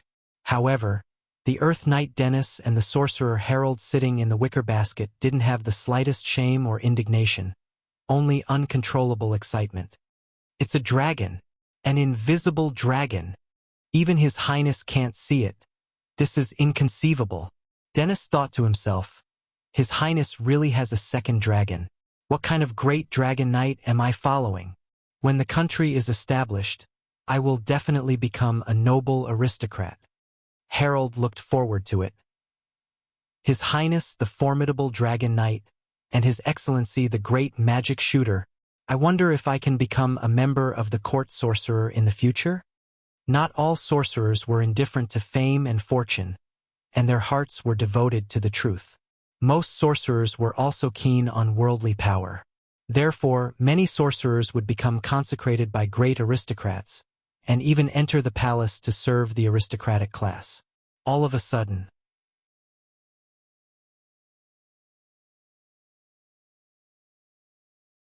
Chapter 859. This chapter celebrates another guild master warsong. Boom! The invisible dragon's firebird spread out, and all the moon killers of the Cloud tribe trembled under the firebird. Dennis and Harold couldn't help but feel nervous. But soon the firebird disappeared, and the invisible dragon's transparent crystal-like figure appeared above the valley. The ancient sorcerers of the moon killers trembled and looked up at the invisible dragon flying above their heads. They didn't know what to do and couldn't even think of resisting. Listener, come out and speak, Sorcerer Harold shouted in the language of the moon. I'm the listener of the Cloud tribe. Who are you? An ancient sorcerer in a black sackcloth cloak, holding a wooden staff decorated with a skull at the top, carefully walked forward. Ta! Don't you recognize me? Dennis, who had been to the Cloud tribe before, lifted the mask on his helmet. The listener was called Tanasto, and the moon killers of the Cloud tribe called him Ta. Ta looked at Dennis with eyes that might have gone through puberty. His wrinkled face was expressionless. It's you, foreign flame man, knight, a knight of business. When the night team attacked the moon killers, they all claimed to be businessmen and knight of the Flame Kingdom. An ancient sorcerer walked to Ta and shouted, Flame man, why are you still here? We, the Cloud tribe, have refused. Without food, we won't send men and women to work for you. You can refuse me. Dennis raised his head and said in high spirits, But you can't refuse my lord. He suddenly pointed to the sky and pointed to the invisible dragon hovering in the air. Biglised. Then he pointed to List on the back of the invisible dragon and shouted, Seiki! Biglised was a dragon, and Seiki was a saint. Ah! The ancient sorcerers suddenly exclaimed. They looked at the sky in fear and shouted, Biglised! Seiki! That's Biglised and Seiki. The moon killers' ancient sorcerers had never seen a dragon, but they grew up listening to the legends of dragons. Saint was what they called their ancestors. Seeing Dennis shouting, they were stunned. They seemed to be playing along with the show. List unleashed his dragon's might once again, blasting the ancient magicians to the ground. After a few rounds of torment, coupled with Dennis and Harold's swindling, the ancient magicians of the Cloud tribe dizzily shouted that List was Seiki and that the invisible dragon was Big Lizard, and then chose to surrender. Acting as a guide, he led List and the others to the statue in the valley. The statue was placed in a cave. There was a platform in front of the cave. It was probably a place where people usually sang and danced before the bonfire. The listening pagoda pointed at the grotto and chattered. Harold translated for List. He is saying that this is a statue of an ancestor, a saint like you, your highness. They are all descendants of the saint, and they worship the saint. Tell him to move. Harold immediately translated it into moon language. Tower and the ancient sorcerers did not dare to resist. They stood aside and watched as List walked into the cave step by step. There was a statue in the cave. It was badly damaged, and some parts were even supported by wood. It seemed to be stronger than the protection of the Holy Tribe and the Horn Tribe. Of course, the strength was limited. List really didn't know what was in the minds of these moon-killing people. It was clearly a relic of their ancestors, and they were so respectful, but they didn't take good care of it. Instead, they let these statues be exposed to the wind and sun until they almost turned into sand and stone. He didn't care whether the statue was broken or not. Seeing that the statue's hands were still there, and that it was holding a book, he was relieved. The moon-killing people had 6 statues on the holy mountain. He had already obtained the ancient artifact sealed in the hands of 2 statues, the Scepter of Time and the 8 Dragons' Sword. Now he was about to get the 3rd ancient artifact. It looks like a magic book? He didn't think much about it. He directly jumped to the statue's hand, took out a bone hammer, and began to slowly hit the stone magic book. This action immediately caused a commotion among the moon-killing people. The listening pagoda shouted, "That is a relic of our ancestors. Stop!" Harold and Dennis glared and said, "Shut up. The great Seki wants to do something. You can only watch quietly."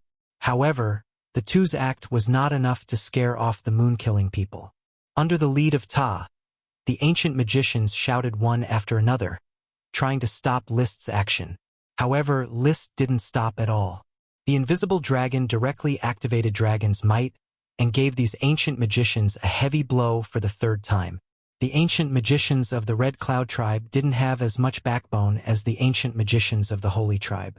Under the pressure of the invisible Dragon's Might, they unwillingly shut up. Bang! List quickly broke the stone magic book. Sure enough, there was also a sealed artifact inside. It was in the shape of an open magic book.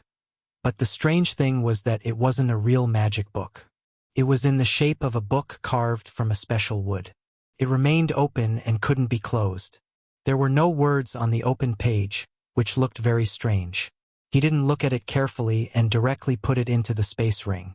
He found that it was easily stored. Probably not related to the Holy Dragon, this magic book seemed to be made of some kind of wood. It had neither the power of time nor the power of an elemental dragon. He jumped down from the statue. List let Dennis and Harold act as translators. He gave the Red Cloud Tribe a good beating, forcing the Red Cloud Tribe to open up native recruitment and allow orders of chivalry to enter and leave the Red Cloud Tribe at will. However, he didn't take Dennis and Harold with him. Instead, he let them stay in the Red Cloud Tribe. Anyway, they would be his serfs sooner or later, so the earlier he conquered them, the earlier he could contribute. On the way back, he took out the special magic book again and slowly fumbled with it.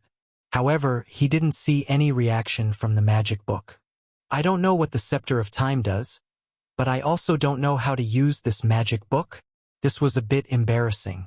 Since conventional methods didn't work, he planned to try using unconventional methods. He let Bard land by a river and sprinkle some water on the book to see if there was any reaction. Naturally, there was no reaction. This wooden magic book did not have any words written on it, and it did not have words that would appear when touched by water. Then, is it because the paste is too thick? He thought of another strange idea, so he pulled out the Ice Soul Dragon Slaying Sword. The 8 Dragons' Divine Sword was a support-type weapon, not suitable for carrying around and fighting at all times. He scratched the magic book with the blade. He wanted to test the hardness of the magic book. However, a strange scene happened. When the Ice Soul Dragon slaying sword touched the magic book suddenly released a ray of light. Then, on the originally wordless page, glowing moon language words condensed one after another. This is. He took the Ice Soul Dragon slaying sword away. The words were still there, but they were slowly dimming. He put the Ice Soul Dragon slaying sword back on the page, and the words lit up again. Amazing! He took out the moon language notebook and compared it with the words. He quickly found the general meaning of the moon language: elven blood, ice dragon bone, ice elemental transformation. This directly deciphered the attributes of the Ice Soul Dragon slaying sword. List expressed his shock. The material of the Ice Soul Dragon slaying sword was indeed the dragon bone of an ice dragon, and it had been soaked in the blood of a great elf. It could indeed transform any kind of chi into ice elemental chi. However, the magic book lacked one function. It could also seal chi domains in ice. Presumably, during the era of the Moon Empire, the knight probably hadn't developed chi domains yet.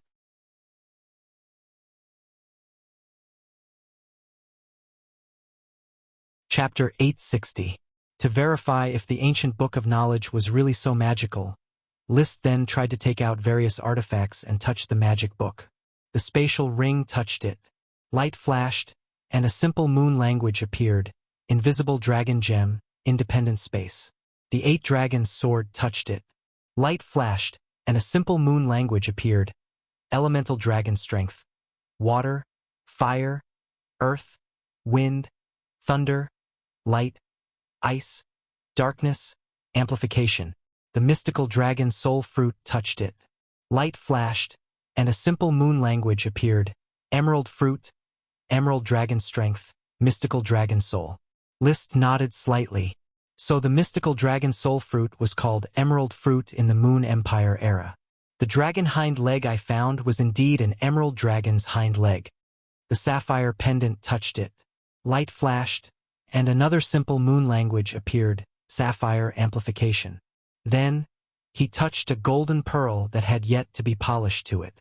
Light flashed, and an even simpler moon language appeared: water element material. It's just a water element material. There's no more introduction? List was a little dissatisfied with the identification of the golden pearl. He also knew that the golden pearl was a water element material. Any magician or knight could figure that out. The key was what the golden pearl was used for. Putting away the golden pearl, he took out a phoenix feather. Light flashed, and a simple moon language appeared: phoenix feather, amplification of fire element. This introduction is clear, especially the moon language name, Phoenix. It seems that in the Moon Empire era, the flame dragon bird was already called Phoenix. Perhaps the legend of the Phoenix was inherited from the Moon Empire. He then took out a bloodthirsty bat fong. This was an artifact taken from a Black Knight family vampire. It was a powerful piece of equipment to help vampires train. He had originally planned to give it to Mary Dawn as a reward after she made a contribution. After touching the magic book, light flashed, and a new moon language appeared: mutated blood element material. This introduction is a little interesting. Mutated blood element. It seems that the Moon Empire era had already studied blood magic, but there's no introduction to the bloodthirsty bat fong. For the next part of the journey, List kept taking out all kinds of artifacts to test, including the telescope, the one-handed sword, and other items that did not have magic power. The ancient book of knowledge could not be identified, and there was no reaction. As for common magical equipment and magical materials, it only gave a simple introduction of XX attribute materials. However, when it came to the super dragon materials and the equipment made from dragon-type materials, it could clearly identify the raw materials and provide a brief introduction of the functions. How should I put it? List evaluated the ancient book of knowledge. In terms of identifying materials, it does have a very powerful function, and its value is immeasurable. However, it's only limited to high-end materials. There's not much meaning in identifying low-end materials. It's far from being an encyclopedia. Of course, one could not expect a special magic book to contain all the knowledge in the world. As long as a high-end material could be appraised, it was already extremely valuable. It was no less valuable than a divine weapon like the Eight Dragons' divine sword. When I get back, I can take the scepter of time from a chi and have it appraised. I wonder what kind of appraisal results the ancient book of knowledge will give.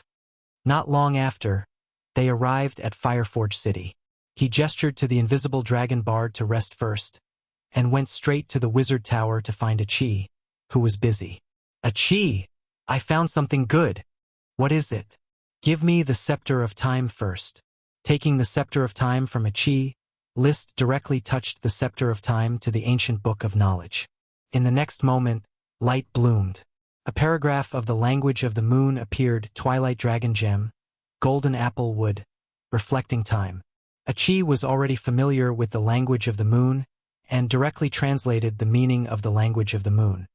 Brother, are these words an introduction to the scepter of time? The diamond of time is the gem of the Twilight Dragon, and the scepter itself is made from the wood of the golden apple tree. The golden apple is a legendary treasure. Does it really exist?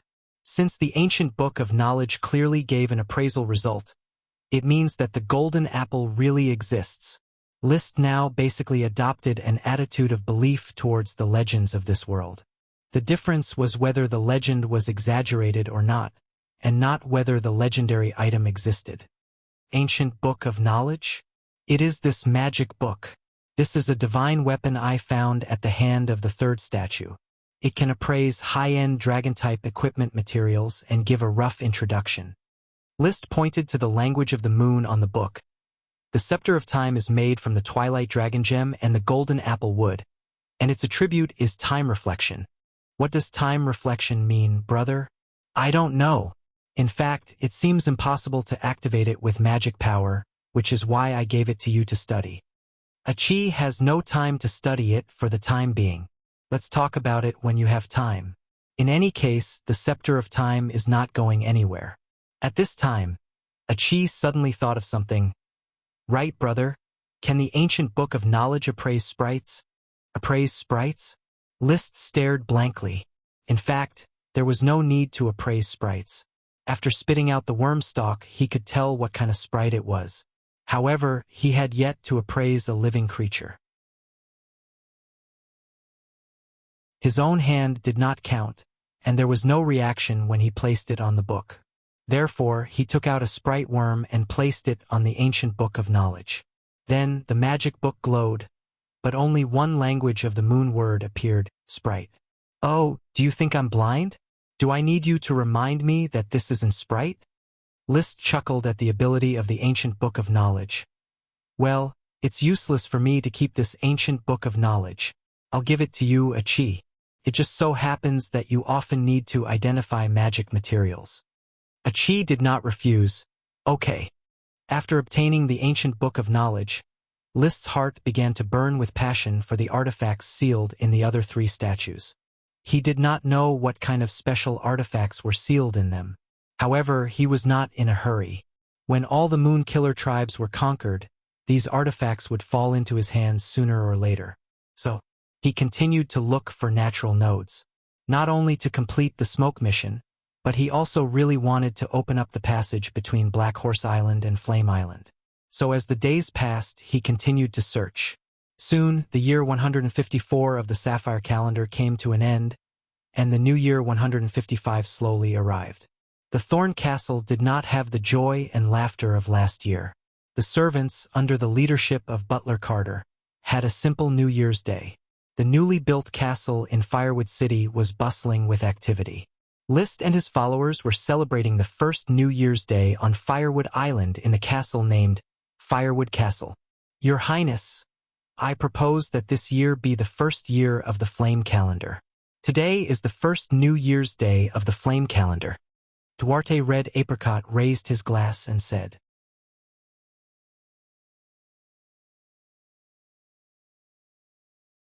Chapter 861. There were no unknown reward quests for the new year this year, which was a pity for Liszt, but it was a bit difficult to find the natural node of Black Horse Island. It was very difficult for the invisible dragon to set off from the Whirlpool Islands and cross more than 3,500 kilometers of sea. unless Chi checked the invisible dragon to Black Horse Island. However, although the invisible dragon had a mild temperament, he was unwilling to go into the water and didn't cooperate with List's arrangement at all. Therefore, he could only enter the world outside the material world from the Flame Island, then find a natural node close to Black Horse Island, and then cross over to Black Horse Island and begin to search that area carefully. I hope to find a suitable natural node as soon as possible. At present, 8 new natural nodes and 3 old natural nodes have been discovered, but they are basically all within the range of Flame Island. I still have to go to Black Horse Island to find the natural nodes around Black Horse Island. List thought. The 3 old natural nodes were the entrance to the Great Whirlpool, the entrance to the Whirlpool Cave, and the entrance to the Hourglass Valley. 8 new natural nodes, the Volcanic Crater, the Jade Mountain, for natural nodes in the sea, and 1 natural node on the sea far away from the island. The last natural node, which was also discovered near the end of the new year, was located in a lake in the southeast corner of the Fiery Island. There were many reeds on the shores of the lake, so it was named Reed Marshes. In other words, 6 of the 11 natural nodes could be used, especially the Volcanic Crater, the Jade Mountain, the Reed Marsh, and the entrance to the Relic. If he could open the magic gate, he would be able to pass through the northwest, central, and southeast regions of the Blazing Island. Chi was still diligently practicing her space elemental incarnation. The preparations for the magic gate had already been completed. As long as she could perfectly master the elemental incarnation, she could open the magic gate at any time. List and the invisible dragon bard spent a lot of time in the world outside the material world almost every day. The helix positioning had been improved several times, and it could detect any subtle fluctuations in the natural nodes. Wuxia. Don't worry, Bard. The natural node is just there, waiting for us to discover it. List was half consoling the invisible dragon and half consoling himself. It didn't snow on Inferno Island last December, and the temperature didn't drop below 0. But the weather was dry and cold, and it was even worse than a snowy day. The crops in the fields had stopped growing, and the elves had already gone into hibernation. There was no longer enough food in the forest. The animals that should be hiding and hibernating had long disappeared. It was January now. The dry and cold temperature was getting worse, allowing List to see the not-so-mild side of Blazing Island.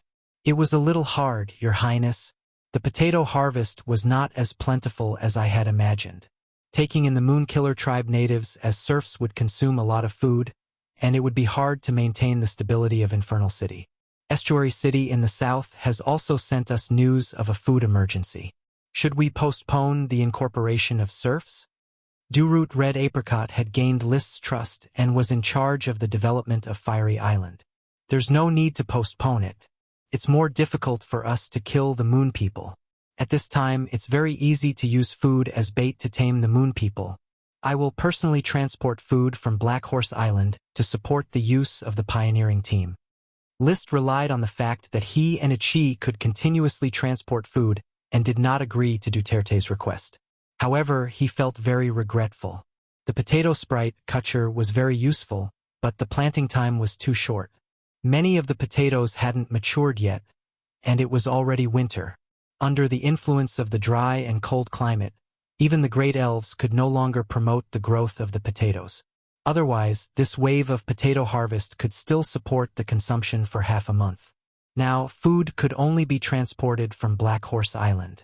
I hope to find a natural node to Black Horse Island as soon as possible. As if his wishes had come true, just as he was worrying about food, the invisible dragon bard suddenly sensed abnormal feedback from a natural node. Let's go! Flying over and tearing the material boundary of the node, a set of skilled operations were completed, and the dragon and man had already seen the world outside the natural node. Well, this turns out to be the Heart Island. List flew out of the natural node and found himself on the Heart Island that had been dug out. The island, which used to be buried with the Emerald Dragon's hind legs, had been cut by half with the excavation of the Light Emerald Mine. A large amount of soil and rocks had been dug out. A large number of stones were pushed down the cliff and piled up around the island, expanding the Heart Island to twice its original size. Very good. The location of this natural node is very good. It's only 600 kilometers away from Black Horse Island. List was overjoyed and finally found a natural node located in the Sapphire Archipelago. Although it was not around Black Horse Island, it could still be used as an alternative to communicate with the Sapphire Archipelago and the Flame Archipelago. He immediately rode the invisible dragon and flew high into the material boundary and flew in the direction of Black Horse Island. At the same time, he was also thinking about the location of this natural node. Why is it on the Heart Island? The previous natural nodes at sea and in the sea could not be discussed for the time being, but the natural nodes on land were very interesting. The crater used to be a large volcano, the Jade Mountain was full of jade, and it was not clear what resources there were in the reed marshes. The natural resources of the Heart Island were obviously the hind legs of the Emerald Dragon at the beginning. Is the formation of these natural nodes related to the real material world? Is there a strong magic that interferes with the material boundary to form natural nodes? He thought of the triangular theory of matter-spirit magic, where magic and matter were constantly changing to a certain extent. It is very likely that a place is full of magic, or there has been a magic outburst event, which led to the formation of natural nodes. Of course, the study of natural nodes was not deep enough, and the essential reason was not yet clear. Liszt no longer worried about it, flew all the way at top speed, and finally arrived at Black Horse Island when it was dark. Back on the island, the invisible dragon flew directly to the smoke grass plantation to rest, while Liszt lived in Thorn Castle, enjoying the comfortable environment of the castle. The next day, after dealing with the official business that had accumulated over a period of time, without stopping, he rode Bard to look for natural nodes around Black Horse Island. Almost as soon as he entered the world outside the material world, he found a natural node. He skillfully opened the node, and the hole appeared in a closed lake. At the bottom of the lake was a magma channel that had already solidified. The invisible dragon did not want to go into the water, but it could not resist Liszt's guidance, and the lake looked very shallow, so it barely flew out of the natural node. Then it quickly rushed out of the shallow lake. Outside, it was a field of harvested crops covered with a layer of snow. Several serfs dressed in hemp clothes were placing bird cages in the snow. This scene was all too familiar. Black Horse Island.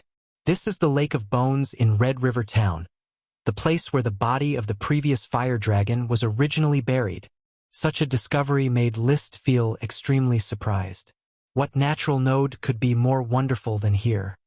Sure enough, the place with the most conflicting magic on Black Horse Island is the Fire Dragon Burial Ground. And the burial ground also happened to form a natural node. Boom! Bard landed on the ground. Liszt walked to the lake and looked at the small lake, feeling relaxed and happy. A cloud of smoke appeared in front of him, forming a serpentine text.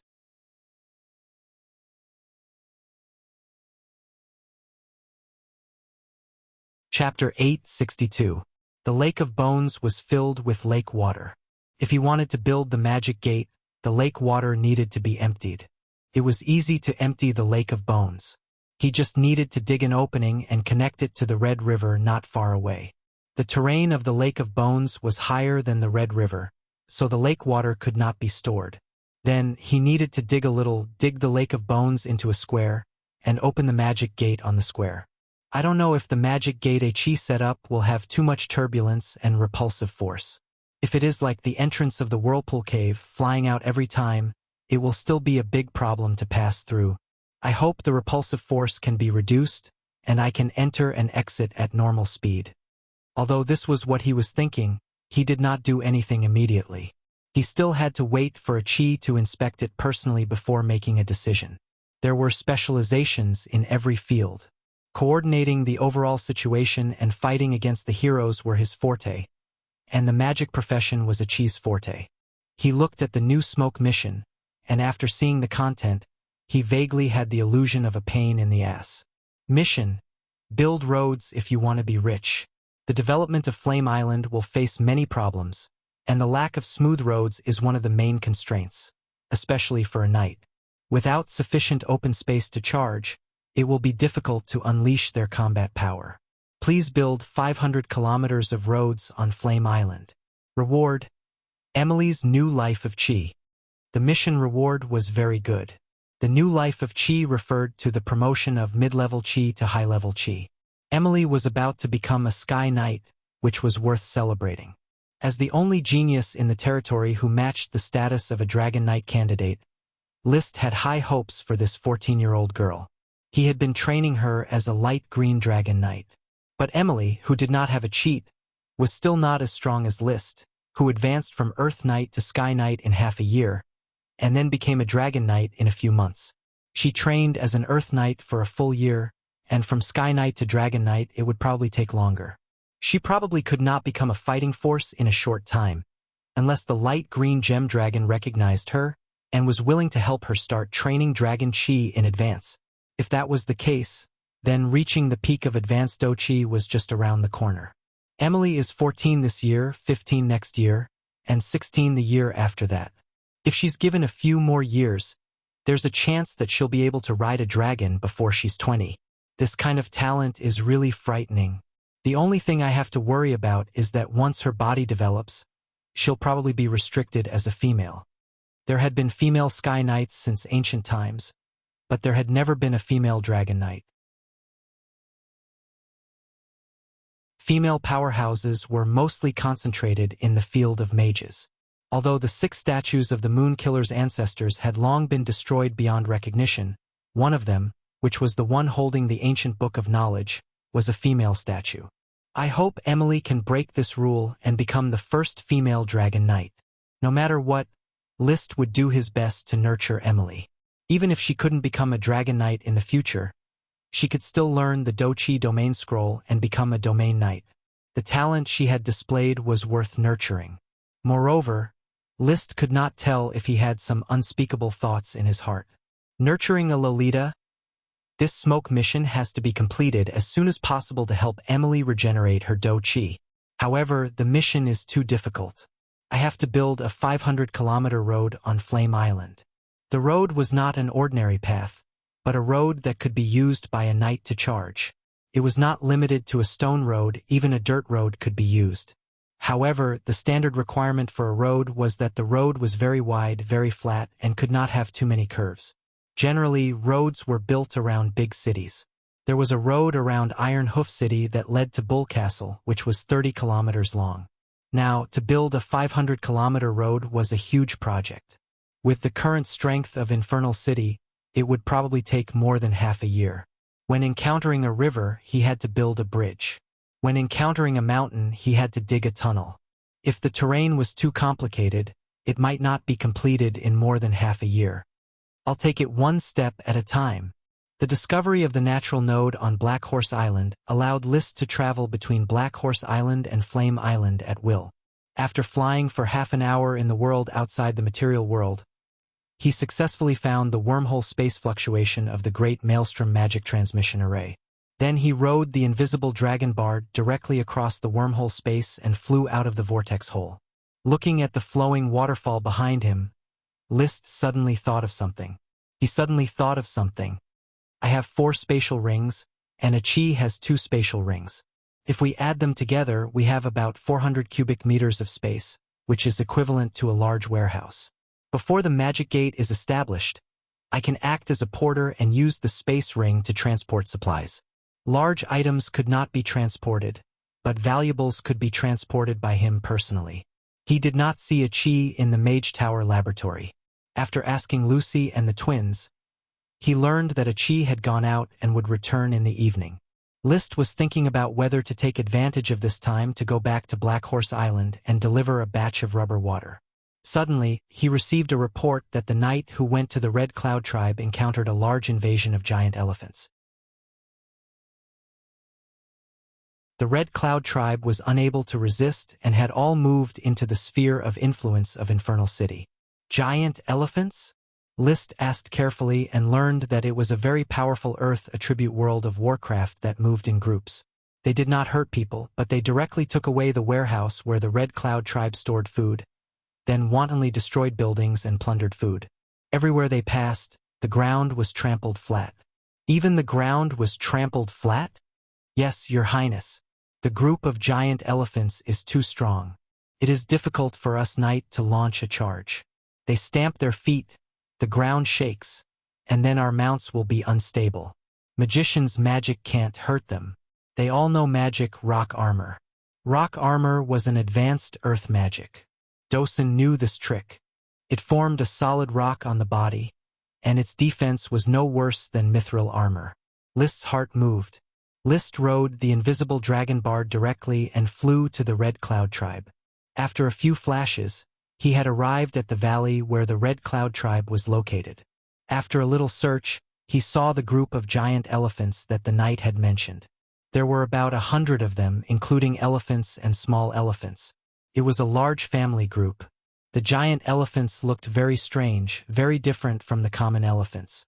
The most special thing was the huge jaws under their noses, which seemed to be infinitely elongated, long and wide, with a pair of big teeth in front of them. It was like a big shovel on the chin. And its tusks, which should have been long, were not protruding, only about 1 meter. Compared to a height of at least 6 meters and a body of more than 20 tons, the tusks were very short, and the nose was not long enough. Its limbs were short and stout, and its overall body looked bloated than the average elephant, and its head was not big enough.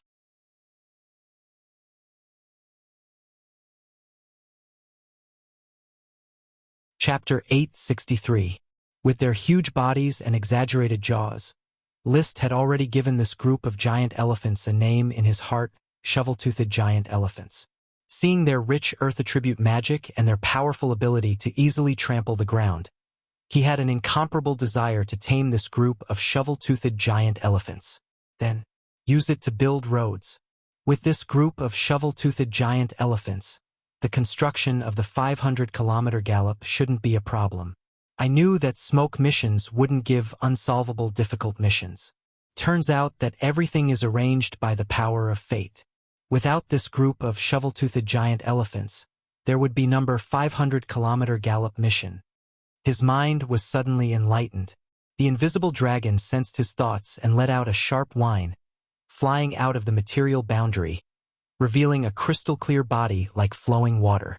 The wild firebird poured out like a waterfall, impacting the shovel-toothed giant elephants on the ground. Ong! Ong! Ong! The shovel-toothed giant elephants, who were searching for food, were attacked by such a fierce firebird and immediately screamed again and again, then crawled on the ground one after another, not daring to move. In World of Warcraft, there was a clear superior and subordinate pressure in front of the dragon. Bard, continue to suppress the shovel-toothed giant elephants. I want to tame them myself. After communicating, List jumped directly off the dragon's back and landed in the middle of the group of shovel-toothed giant elephants. Elephant herds usually had a leader. List noticed that one of the shovel-toothed giant elephants was exceptionally large, and many giant elephants followed behind it, so he understood that this was the leader of the herd.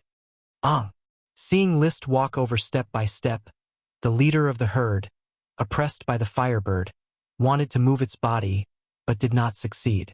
There was no other reason. List would also release the firebird, causing great pressure on the leader of the herd. It could only let out a frightened wail. But soon the leader of the herd was confused. List dispersed the firebird, and instead took out a large portion of fruit from the gem space. This was the food he had prepared before leaving. As early as when he got the news about the elephant herd, he had expected it, so he prepared to tame them in advance. Carrot and stick food was the carrot, and the stick was strength. This was a very skilled skill for List. Back when he tamed Dosun, he had summed up a set of methods to deal with wild beasts. After a few twists and turns, the elephant leader was enveloped by List's intermittent dragon might and attracted by the tempting fragrance of the fruit. It completely understood its fate, to submit to the human in front of it. If it submitted to him, it would have food. If it did not submit, it would be beaten. The logic was clear. Wuxia. The invisible dragon circled around the elephant herd and faithfully carried out the role of a lackey. Compared to the fire dragon Leo, the invisible dragon bard's spirit and will were easier to get used to, and the day of perfection was just around the corner. According to the order, Ethan the Emerald Dragon was first, Bard second, and Leo last. The Fire Dragon's evil thoughts would always suppress List's guidance, leading to ups and downs. He mounted the leader of the elephants and sat cross-legged on the back of the elephant. From time to time, he would throw down a portion of fruit. Just like that, he urged the leader of the elephant herd, and the other shovel-toothed giant elephants followed closely behind. The group slowly left the valley of the Xia tribe, heading towards the direction of Infernal Fire City. The sun set, and the sun rose. After a day and a night of traveling, they finally crossed the swirling river. They saw the patrolling night squad. The vigilant night squad saw List on the back of the elephant. After a moment of surprise, they hurriedly saluted. "Your Highness! Ask Duarte and Emily to come here immediately. Also, send a few carts of fruits. It would be best if there are preserved wild bananas in the warehouse," List ordered. "Yes, Your Highness." A moment later, Duarte and Emily arrived at the place where the elephants were parked. They brought 6 carts of fruits. Fruits were scarce in this season, so it was good enough to gather 6 carts of fruits. "Ong! Ong! Ong!" The elephant herd cried out from time to time, but overall it was under List's control. "Your Highness, what can I do for you?" Duarte looked at the elephant herd driven by List. He was not surprised. This incredible Dragon Knight Lord always had unexpected results. "This batch of shovel-toothed giant elephants is a mid-level dragon beast that I have just tamed. I like their magic. If they are used to repair the road, it will definitely be more efficient." List gestured for the night squad to distribute the fruits to the elephant herd. "However, I do not have time to tame them. I will leave the specific taming plan to you." Duarte looked troubled. "Your Highness, I do not know much about taming animals," Emily replied in a clear voice. "Your Highness, please rest assured and leave it to Emily." "If that is the case, Duarte, do your best to cooperate with Emily. I will leave the task of taming the shovel-toothed giant elephants to Emily." List was very satisfied with Emily's attitude. A qualified follower should accept the task given by the Lord without hesitation instead of complaining. Duarte also realized that he had said something wrong. He hurriedly corrected himself. "Your Highness, please rest assured. I will do my best to cooperate with Emily in taming the elephants. Give me the people and give me the things. The priority is to tame the shovel-toothed giant elephants." List glanced at Duarte. Then he said to Emily, "These shovel-toothed giant elephants have a gentle personality and are actually quite easy to tame. However, it will take some training to make them understand how to cooperate with the road construction. You have the experience of taming blizzard beasts, and the blizzard beasts should know how to cooperate with you in taming the shovel-toothed giant elephants." "Yes." "Then you will follow me for the next 2 days. I will make the leader of the elephant herd listen to your instructions." Without the suppression of List's strength, it would be difficult for the shovel-toothed giant elephants to surrender to an Earth Knight. Emily's face showed a touch of joy when she heard this. "Yes, Your Highness." She was very eager to get along with the greatest lord in her mind. In her young girl's heart, List occupied a huge position. It was a kind of worship mixed with many emotions. Of course, she was not a girl who would be overwhelmed by emotions. She had an iron will and a clear brain. "Your Highness, if you want to tame the elephant herd, food is the most basic guarantee. The food of the shovel-toothed giant elephants must be amazing. At present, the food reserves in Fire City may not be enough. Leave it to me to arrange. You go and bring the Blizzard Beast team here first. We will gather here in an hour." List turned around and communicated with the invisible dragon bard using the Dragon Heart Code, asking Bard to maintain the stability of the elephant herd and prevent it from harassing the plantation not far away. He went straight to the Master Tower of Fire City and found Achi, who had returned. "Brother, Achi, I have found the natural node of Black Horse Island. Now I can travel freely between Black Horse Island and Flame Island. If you don't need your space ring for the time being, leave it to me to transport the materials. If you need any materials, you can directly make a list and I will bring them for you." Yes. Achi carried all the materials in the space ring to the laboratory and handed them back to List. 6 space rings were worn on her hand. List returned to the elephant herd. Emily had already gathered with the Blizzard Beast team near the elephant herd. After seeing List, Dosen and the 8 little ones wagged their tails. They had not forgotten their former master. Woof woof. Woof woof. Dosen, come here. List smiled and waved. Dosen suddenly rushed over and intimately rubbed his head against List's trousers. It was huge, like a small elephant, but at the moment, it was as docile as a pug.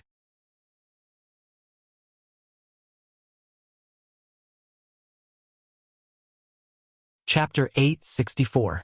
The shovel-toothed giant elephants know 3 kinds of magic, all of which are high-level magic, namely hard stone armor, rock cluster, and earth trample. Hard stone armor is covered with a layer of rock. Rock cluster is somewhat similar to rock thorns, but it protrudes as a linear sharp stone wall. Earth trample is an earth attribute magic that has never appeared before. It is triggered by the stamping of the shovel-toothed giant elephants, which can quickly flatten the ground. It was as if a large jack had suddenly slammed into the ground. According to the different strength of each shovel-toothed giant elephant, the area of earth trample is also different. For example, when the leader of the herd activates earth trample, the area reaches a circle with a diameter of 10 meters. Some of the newly grown shovel-toothed giant elephants may only have a diameter of about 5 meters. And the young elephants that have just learned this magic are centered on the stomp, with a diameter of about 1 meter. Hard stone armor and rock cluster are not the focus. The focus of taming is on earth trample. List requires Emily to be proficient in controlling the herd to release earth trample. At the same time, to ensure the discipline of the herd. When the herd has worn off its bestiality, it will begin to introduce the knight to ride. Only when the knight rides and drives can the 121 shovel-toothed giant elephants move in unison.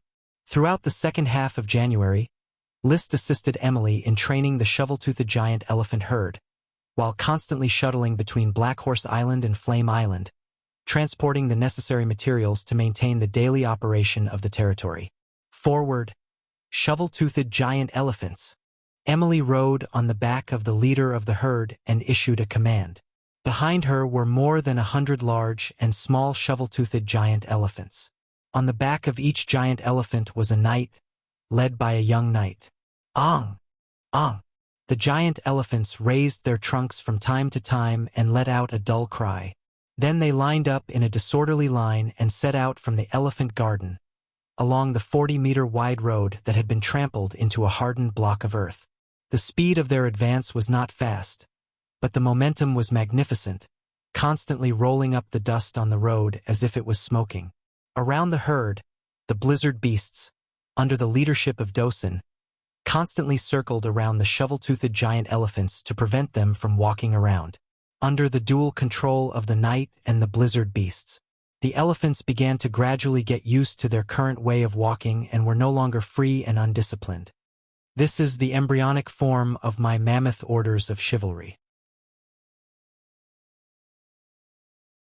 In the future, I will continue to expand the population size of the shovel-toothed mammoth, cultivate more earth-attributed Earth Knight, and run in with the shovel-toothed mammoth to carry out construction projects. List rode on the back of the invisible dragon and disappeared into the material boundary. He was in a good mood.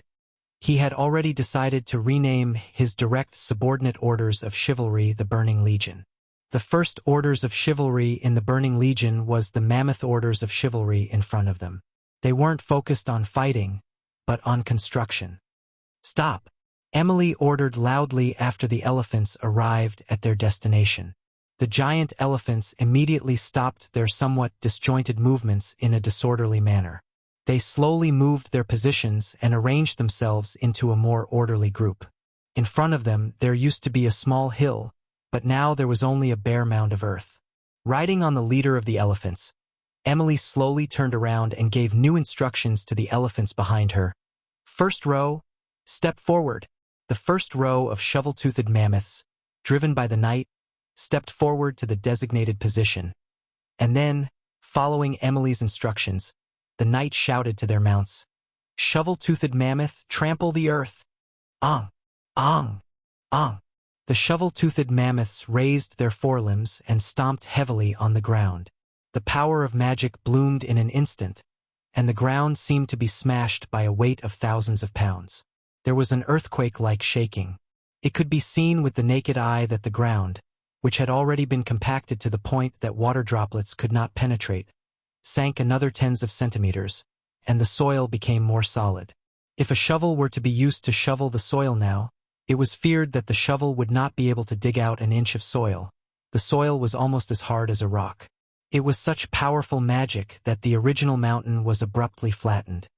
Second row, step forward.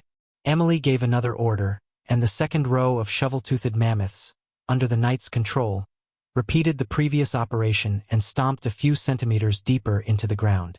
Just like that, row after row of shovel-toothed mammoths repeatedly trampled the ground, back and forth. List was very comfortable watching from the sky. Although the degree of integration is not enough, orders of chivalry can already start building the road. It doesn't need to be 40 meters wide. 20 meters is enough. And the road doesn't need to be so solid. The elephants just need to step back and forth. The most suitable road for a knight's charge was the kind of flat ground with moderate softness and hardness. Real hard roads were really not suitable, as it would hurt the horse's hooves too much. That night,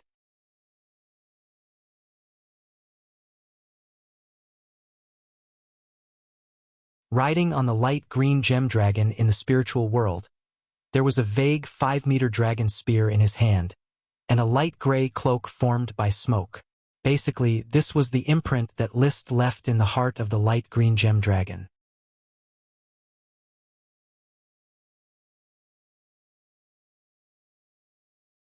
Chapter 865. In the mind of the light emerald dragon Ethan, Liszt's faint figure had gradually been imprinted. However, in the mind of the invisible dragon bard, a spiritual imprint had not yet appeared. The fire dragon Leo, who had the longest running in time, also did not have a spiritual imprint. Perhaps it would be the most difficult dragon to have a spiritual imprint. The growth of evil thoughts would always destroy Liszt's influence on it. Basically, every month, Liszt would cut off Leo's mind, filter out the evil thoughts, and leave behind the pure original thoughts. If I want to explore the world, taking Leo with me is the most suitable. He has the most powerful fighting power, but the invisible dragon bard is also very suitable. Sometimes he would struggle with who he should choose as his final mount. Fortunately, there was still a long time to choose. He was now waiting for a chi to practice. The magic gate experiment plan was done over and over again, and he could only wait for a chi to perfectly master the spatial elemental incarnation. At present, a chi could transform her whole body into spatial elements, but her mastery of spatial magic was still a little lacking. But soon, with her terrifying talent, perfect mastery was just around the corner. When the magic gate is built, I won't have to work so hard anymore. It's really troublesome to make 3 trips to and from Black Horse Island almost a week to transport supplies. Flame Island was in a dry and cold winter. Everything stopped growing and there was a serious shortage of food, coupled with the constant absorption of the Moonkiller natives. He also raised a group of shovel-toothed giant elephants, which consumed even more food. The Flame territory had a large trade of sea salt, glass, white paper, and so on. Coupled with perfume, soap, and porcelain that was being explored, it could barely maintain the current supply. Just as he was waiting for the magic gate, another piece of good news was brought back by the knight who attacked the Moonkiller natives. Accompanying them was a little girl, no more than 12 or 13 years old. Your Highness, this little girl is called Hippolyta. Her father is Pontlisi, the listener of the small Luo tribe. We found traces of elves in the Luo tribe. Our request for a ransom was rejected, so we arrested all the natives of the Luo tribe. The knight captain reported truthfully. We then found a group of elves hidden in Hippolyta's wooden house, all of whom had contracted with her. We then brought the elves and the worm stalks back. The knight behind the knight captain brought out a large wooden box. After opening it, it was revealed that the box contained tightly bound sprites, 1 greater sprite, 3 lesser sprites, as well as 2 sprite worms. List was pleasantly surprised. He had thought that the sprites mentioned by the Night Squad were only referring to a few sprite worms. After all, the Luo tribe was just a small tribe with a population of no more than 200 people. Unexpectedly, they actually brought back 1 big and 3 small, as well as 2 sprite worms. The value of this harvest far exceeded that of capturing a large tribe. Good, you've done well. Captain Carl, what's your title? Which lord are you following? List asked. Carl's body trembled when he heard this, and he could not contain his excitement. Your Highness, Carl is a Lord Knight, and I follow you, so you are my direct follower. In that case, from now on, I promote you to Baron. Are there any aristocrats among your squad members? Thank you, Your Highness. No, they are all commoner knight. In that case, everyone will be conferred the title of Lord Knight. Thank you, Your Highness. Thank you, Your Highness. The Knight Squad members all knelt on one knee and solemnly performed the oath of allegiance to List. Excitement could be seen on their faces. In fact, such a scene often occurred on Blazing Island, where a knight would often be conferred the title of nobility or promoted to the rank of nobility due to their military exploits. The Knight Squad was rewarded. List then looked at the faintly trembling moon killer girl, Hippolyta. This skinny native girl's body had yet to fully develop, but she was already quite tall, standing at a little over 1.6 meters. Her skin was the color of wheat, she wore animal skin clothes, and she was barefoot without shoes. Her hair was parted in the middle, reaching her shoulders, and was very black and shiny. There was even a row of feathers in her hair. This was the favorite adornment of moon killer females. The older they were, the more they liked to have feathers of various colors on their heads, forming a beautiful crest. Hippolyta's crest had yet to take shape. However, probably because she was the daughter of a listener, her living conditions were not bad. She was cleaner than most moon killer children, and she also had delicate features. This was especially so for the middle style, which was very interesting. List really wanted to say, "Call me Big Brother from now on, and I'll teach you how to comb your hair in the middle." Of course, he was too embarrassed to say such words, and only smiled as he sized Hippolyta up. He had a good impression of the little girl who had hidden an elf and not killed him. "Are you Hippolyta?" he asked in choppy moon language, which he had recently taken some time to learn. Speaking moon language was not difficult, and the pronunciation skills were traceable. After all, most languages in the legendary continent, including Windless and Serpentine, had inherited moon language words. Vartek. The little girl mustered her courage and asked in gibberish. List did not understand.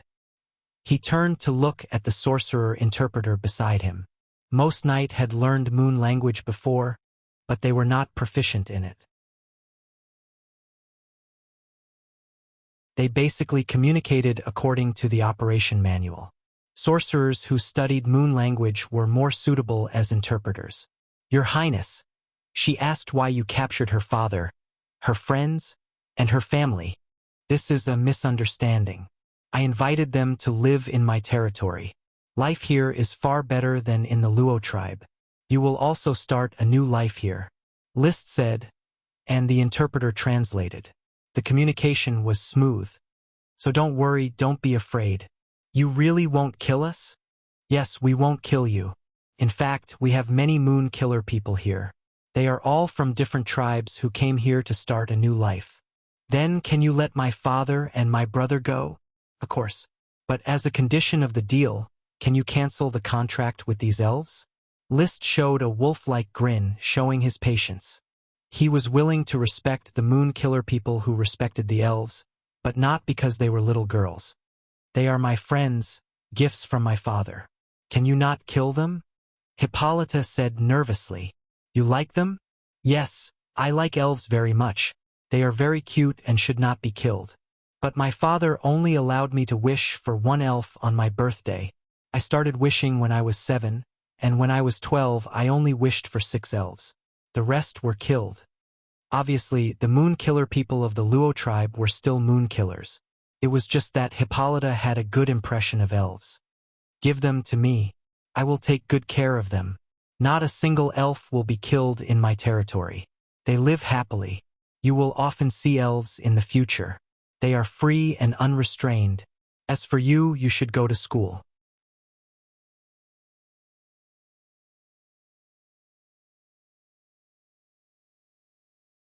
Chapter 866. Who is the headmaster of the Moon Killer Academy? Liszt asked after Hippolyta was sent away. It's Baron Rick Footprints. Rick, huh? Liszt recalled that Rick was his former classmate at the Night Academy, who had followed him since he was in the Flower Town. The first time he went to the battlefield, he was seriously injured and almost died. Since then, his body was left with hidden dangers, and he began to take the administrative route. Tell Rick to educate Hippolyta well. He is someone I pay close attention to. Understood, Your Highness. With the continuous absorption of the Moonkiller clan, the territory's Moonkiller serfs had already exceeded 200,000 people, and the ancient wizards alone had reached 4,000 people. As for the night, wizards, and commoners who migrated from the Flame territory, there were less than 20,000 people in total. Such a disparity made the Flame territory's rule very precarious. Although he and Achi were enough to suppress all disturbances in terms of high-end combat strength, but they could not suppress everywhere and still had to rely on the Flame territory to maintain stability. But with the continuous increase of the Moonkiller clan, the Flame territory's control over the Moonkiller clan was bound to decline. The Moonkiller clan was distributed on Flame Island. There were certainly millions of them, and even tens of millions was not impossible. After all, they were spread out in most of the forest corners of Flame Island. As for the number of Flame territory, even if magic gates were opened and immigrants were allowed, it would still be difficult to reach hundreds of thousands in a short time. With the large number of Moonkiller clan and the small number of Flame territory, Liszt felt that he had to adopt a more stable method to control Flame Island. His plan was to assimilate the Moonkiller clan, integrate them into the Night system, and make them loyal to him. At the same time, he had to divide and disperse the Moonkiller clan. Standing on the castle's balcony, Liszt looked at the sun that was still bright but did not provide much heat. His mind was clear. It is not realistic for everyone to be equal. The difference in levels under the Night system must be maintained. However, the conflict between the different levels can be resolved through the channels of ascension. Nobles, Flamefolk, and Moonkiller are 3 levels, but each level must have a channel to become a nobleman. His gaze shifted towards the faraway plantation, where a night squad was patrolling. Moonkiller serfs were busy plowing the fields under the leadership of the infernal giants, preparing for the upcoming spring sowing. Especially young Moonkillers like Hippolyta, they could be groomed to become night class. As for the Moonkillers, their generation would be cut off. After banning the killing of sprite worms to produce magic power dust, the Moonkillers would not be any better than the Flame people in terms of magic talent. Of course, the cultivation of Moonkiller Knights still depended on talent. Moonkiller Knights without talent would continue to be serfs. Young people are the true Knight candidates of the Burning Legion in the future. They will accept the new concept that I bring and not continue to stick to the rigid Knight system. Ongchi, Crunchy. The great potato sprite Kutch's shout interrupted Liszt's thoughts and brought him back to reality. He saw Kutch flying towards him with a sprite of the same height. Liszt. Kutch came to the balcony and laughed foolishly. Kutcher, who was captured by the Saint tribe, lived a miserable life. Only when he was rescued by Liszt did he become completely happy. Recently, Liszt had given it a mission to help the newly arrived sprites familiarize themselves with their new life in Firefire Castle. One after another, sprite worms were rescued from the various Moonkiller tribes. But of the greater sprites and lesser sprites, there were only 1 big sprite and 3 small sprites brought by Hippolyta. Above the head of the greater sprite was a small sapling with large leaves. A bunch of bananas hung from the sapling. It was a greater banana sprite. Bananas were a type of fruit that was most loved by the spatula elephant. It could be said that the arrival of the greater banana sprite provided a stable source of food for the spatula elephant. Bobby say, Liszt. He teased the greater sprite, whose eyes were full of curiosity. Because it had just formed a contract, the greater sprite was still a bit shy with strangers and could not speak in Serpentine. Its name was Bobby.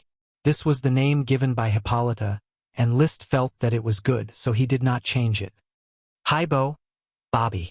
Bobby muttered the language it knew, and then, driven by the contract, tried to say, Li, Shi, Ti. It's Liszt. Kutch corrected him. Li, Shi, Ti. Liszt. Li, Shi, Ti. Bobby is so stupid. Kutch sneered and continued to correct him. Liszt Flame. Kutch's Liszt. Bobby seemed to understand the other party's mockery and shouted angrily, Hi, Bo, Bobby. Well, go play on the side. Liszt did not care about Bobby's learning progress. After the sprite's worm stalks were planted, they could do whatever they wanted. There was no point in teaching them. In addition to the banana sprite Bobby, there were 3 other sprites, namely the kingflower sprite, the silver fangrass sprite, and the big pom-pom sprite. Among them, the kingflower was a parasitic plant, generally parasitizing the roots, stems, and branches of plants, somewhat similar to mushrooms. However, it was a plant with flowers the size of a wash basin and was a magic ingredient. In other words, the kingflower sprite was a magic ingredient sprite and was very valuable. The only drawback was that it was not easy to cultivate, as it needed to be parasitized on a large tree. The silver fangrass was an ornamental plant. When its fruit matured, it looked like a silver coin or a small silver fan. The big pom-pom sprite was also an ornamental plant, closely related to the scallions, but not belonging to the same genus. The middle of the plant grew a cylindrical, half-a-person-tall stalk, and the tip of the stalk was a purple scallion, which was very interesting. The value of these 2 sprites had yet to be discovered. In addition, there were 2 sprite worms. So far, more than 40 sprite worms had been rescued from the Moonman tribe, and most of them had not been found to have any value. Coral Island, Flower Town. In a tavern near the dock. 2 guests dressed as merchants sat in the corner of the tavern, whispering, Did you find out? Did you bring the gold coins? Don't worry, I won't be short of your money. Take it. Hey, with the gold coins, everything is easy. Investigate clearly. The knight returns to Black Horse Island 2 to 3 times a week. The time is not fixed, but the basic pattern is unchanged. The other magician hasn't appeared yet. He's been staying on Flame Island. What is the mount, and what does it do every time? The mount has not been found, but each time it is to transport a batch of goods, sometimes food, which is not easy to find out. And each time it will rest in Thorncastle for 1 night and leave the next day. I dare not ask more. The specific method of transportation is not clear. Continue to inquire. I want to know more about the whereabouts of the knight. Hey! Black Horse Island's household registration management is very strict. I risked being hanged to help you find out information. If you want me to continue to inquire, you have to pay me more. As long as the information is valuable, remember, money is not a problem. A moment later, the 2 merchants said goodbye, purchased a batch of goods, and left Flower Town. Only one set out for Black Horse Island, and the other for Coral City. The merchant who set out for Coral City, after arriving at the dock, immediately wrote a letter and handed it to another merchant to carry all the way to the Eagle Kingdom. Eventually, the letter arrived in a magnificent castle. On the hillside not far from the castle, a bronze dragon was sleeping. The owner of the castle opened the letter, read the contents blankly, and then burned the letter. Sitting in a chair in silence, he whispered softly, Liszt Flame, the humiliation you have inflicted on me, I will retaliate tenfold, just wait.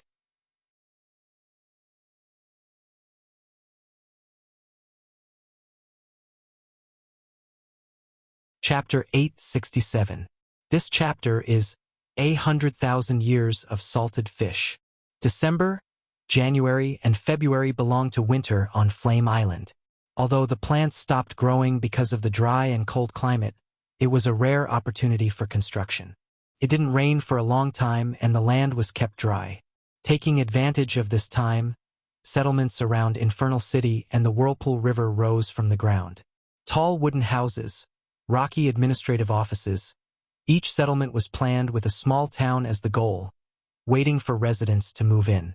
All the towns belonged to Liszt. On Flame Island, which was more than 3 million square kilometers, other than the nobles of the Burning Legion, no other nobles could be infeft here. There were many large and small islands in the archipelago, enough for his followers to be infeft. The merits came too quickly, so the enfeefment naturally wouldn't be good. Basically, his followers' titles did not correspond to their military exploits. Often, it was Liszt who would forcibly find an excuse to promote his followers and give them military exploits. Everyone knew this, so naturally, they wouldn't care about the barrenness and richness of the territory.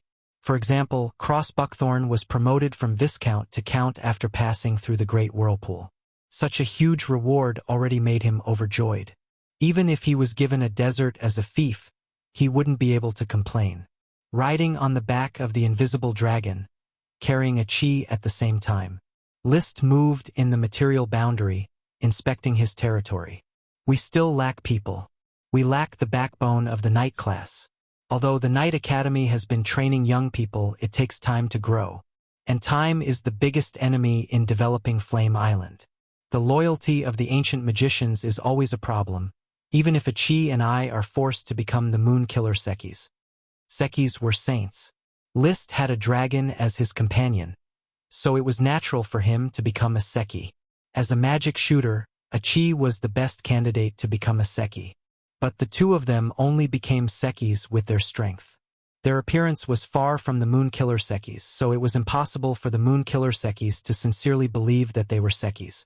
Only the ancestors of the Moon Killer Sekis were the Sekis in their hearts. Brother, don't worry. A Chi will help you suppress the ancient magicians. Their magic has fallen behind this era. A sorcerer can rely on a few pieces of magic equipment to fight a great ancient sorcerer. They can't make any waves. A Chi could now enter the material boundary. She was even bolder than Liszt. She didn't take the ancient sorcerer seriously. It was probably because all the sorcerers were sucking up to her, so that a Chi could deeply understand her influence on the sorcerers as the embodiment of truth walking in the secular world. I'm not worried about them stirring up trouble. I just feel that the development of Blazing Island isn't fast enough. How long will it take for you to master your space elemental incarnation perfectly? Soon, in the next 2 days, a Chi replied. The reason why she rode the invisible dragon with Liszt was to familiarize herself with the material boundary and speed up her familiarity with spatial magic. As expected, 2 days later, in late February, a Chi finally mastered the spatial elemental incarnation and could enter the material boundary independently at any time. Moreover, together with Liszt, they could ride the invisible dragon and wander in the world outside the material world, feeling the differences of this world. They could also observe and study the natural nodes. Brother, the preparations for building the magic gate are sufficient. A Chi will choose the natural node and build the magic gate. After comparing all the natural nodes near the Flame Islands and the Sapphire Islands, a Chi began to enter the long-awaited practical project of the magic transmission array. At present, there were 6 nodes suitable for the opening of the magic gate: Volcanic Crater, Jade Mountain, Reed Marsh, Ruins Entrance, Heart Island, and Bone Lake. The first one is to build the Bone Lake Jade Mountain Magic Transmission Array and connect Black Horse Island and Blazing Island. Liszt was excited. The location of these 2 natural nodes was the best, which could directly maximize the convenience of transportation. After all, the Jade Fire Avenue was about to be completed. The construction ability of the Elephant Orders of Chivalry was better than imagined. With continuous running in, the shovel-toothed giant elephants could build 30 kilometers of roads a day. When the time came, Bone Lake was connected to Jade Mountain, and Jade Mountain was connected to Fire City. It would become the main traffic artery for the development of Blazing Island. However, a Chi put forward a different opinion. Brother, it is the first time to open a magic transmission array. It is inevitable that there will be accidents and even natural nodes will be destroyed.